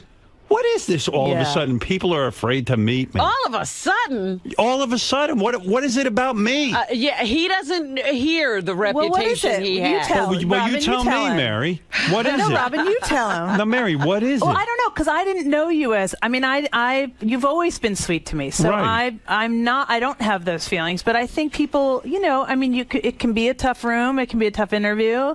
I think people think that your sense of humor on the radio show might be... carried on in person? Maybe, yeah. Do you think it has to do with the fact that I'm a judge now? People feel I'm sitting in judgment. Maybe that you're judging. You're so into your position. Hey, What a douche. I'm a judge. What, you're a judge? No, I don't I'm a think judge. it's that. No, but actors, you have a lot of that's a fancy party now. You're hobnobbing. It's a big deal. I remember when we first started to become friends, you wouldn't go to those parties because you'd say it was too difficult for you to then do your radio show. But now all your friends are famous people. You have a lot of super famous actor friends. Yeah, I dropped all my regular friends. Seems like it. Yeah, I really have. No, it's all... And you know he's not taken with himself. I'm so much happier. Yeah. Famous friends are better than regular You've got friends. a lot of them. But you know what? A lot of the people at Jimmy's party... Are not your friends? Yeah, I mean, I don't really know them. Right. But you have a lot of more famous friends now than when we first got But who is my... I mean, Jimmy's a famous friend. Kristen Bell. You've got all kinds of famous friends. K-Bell, you mean? Yeah, we call her K-Bell. Yeah, I mean, it's a new time in your life where famous people are sort of now allowed in. They weren't allowed in before. K-Bell is that's true. And you know what I realized? You were vigilant about it. Can I tell you something that happened to me? And this happened in therapy. I said, for so long, I've actually kept myself isolated. Mm-hmm. Like I would not be friends with anybody famous. I felt that I know, I remember. It was like, that's not me. That's not who I am. And then one day I'm sitting there, I go, you know what? I'm in show business. I didn't believe I was. And then I said, I am in show business. And whenever I get to meet somebody who's famous and they start to talk about what it's like for them, I feel that we have something in common that we can talk about. Mm-hmm. And it's very interesting to me to hear Jimmy talk about his job, or to hear, when we became friends, to hear you talk about acting and being on a set. And I found that I said, why shouldn't I have some famous friends? So it's not that I socialize a lot anyway. Mm-hmm. But I became friends with you, and my life was better for it. So, so why shouldn't I have some famous friends? Well, I'm not really famous, but... Well, you are. I mean, you're on a show. But why is the show ending? Did the ratings go down? No, our ratings are really good. I think... I mean, I don't know. I'd have to ask the USA folks that, but I think, shows get more expensive as they go on in years. And, a lot more. Are you sad? Don't give me the PR answer. No, I'll give you the real answer. Sad? I'm not sad because I feel so tired. I'm so tired from the work. And also having 3 kids. Yeah, I think I should be around more than I'm around right now. I know I should. Will you bring the kids to the set? They come to the set, but, they're kids, so they have school, and they have lessons, and they have, so... So do they go to school in New Mexico? Both. They go both places. They get pulled out. Weird. It's not good, yeah, I mean, ultimately. Are they sad when they leave New Mexico friends and then have to go to L.A. friends? I think they're so used to it. which is like, I think they're so used to it, like just going back and forth. Do you regret having a third kid? No. You're happy she's about so it? Sweet. Wasn't it an accident? No. This was planned? Yeah. And when you go on talk shows... More than planned. I mean, she was mixed in a dish. When you go on talk show... Oh, she was? Yeah. Oh, you mean you couldn't get knocked up the regular way? No, I tried. With the first two, I had no trouble. And this one, I had to sort of involve a bunch of science. Oh, wow. So they're your eggs. Yes, it's all us, which is, nice. And so that you went somewhere... Mm-hmm. And what happens? Well, Michael has to go into a dish? He goes into a little room and does his thing, and then they harvested your eggs? Yeah, you sort of take a bunch of drugs, and then they take the eggs out of your body, and then they put it in a dish. How many times did you go through that? 4. It's very dangerous, I feel. All but these it's drugs. painful, isn't it? It's a little painful. It's not that painful, but the shots suck. I mean, that sucks, and your hormones go crazy. And you're right; it's probably not good for your body. No, I'm against it. I know you are. I really am. I know, but I needed that little bit. I just wanted her so much. I feel a lot of women are going to get issues from these drugs Don't they say give that. them. Don't Not say you, that. not you. Not me. Knock on wood. Don't say it. I am. I'm knocking on wood right Go now. ahead. There is no wood. That's what. Oh. I'm sure it's fake. Shit. So I'm fucked. Wait a second. So you went through that 4 times. They put these drugs in you, and then you got your baby. Dr. Ringler, Santa Monica. Did you want a boy? No, I didn't care about gender at all. I mean, I really didn't. You're not disappointed that No, you I have kind a of third think girl? I mean, I will be when they're teenagers. I know I'm doomed. Right. But, and when you go on it's cute talk now. shows and you talk about you don't like your second daughter. I do like her, but I said you I don't just like give her her. shit. Yeah, I know. but she's a piece of work. But don't you think she's going to grow up and see that She at some might, point? but if she doesn't get the joke, then that's no daughter. I mean, that's just she has to get You'll the joke. disown her. It's hard to come up with material. See, people don't understand that. I've explained It's it to hard my to come kids. up with bids. My kids see a lot of my old stuff, well, and they they go, have to "Dad, just how roll could with you it." have said this? How could you have said?" I said, "You don't understand. It's difficult. It's pressure to come Well, up I don't know with how material." you do it. You do it every day. I do it once a year. Yeah, right. It's pressure to come up with stuff. It's hard. So you would go on these talk shows and you say, "You know, it'd be funny if I said, gee, one of my kids is not that nice." Well, because parents suck when they talk about their kids. I'm so bored of parents, and like their kids are miracles, and everything they do is Right. interesting. And they're all And they're not. geniuses. They're just like everyone else's kids, and Right. yeah. So I think it's more. I think it's sort of refreshing if you hate your kids. I respect that. You know, whenever I get together with you socially, I notice you never even talk about your kids. Because no one wants to know. On purpose, though. Yeah, because it's aggressive when you start showing pictures of your kids. But don't you find that you want to talk a little bit about No. your kids, and then being with me is a drag because no, I don't talk about my kids to anyone unless they ask a specific question. Because I think like people who whip out their iPhone and then start scrolling, I'm going to blow my brains out. Yeah, you see, my parents told me that, though.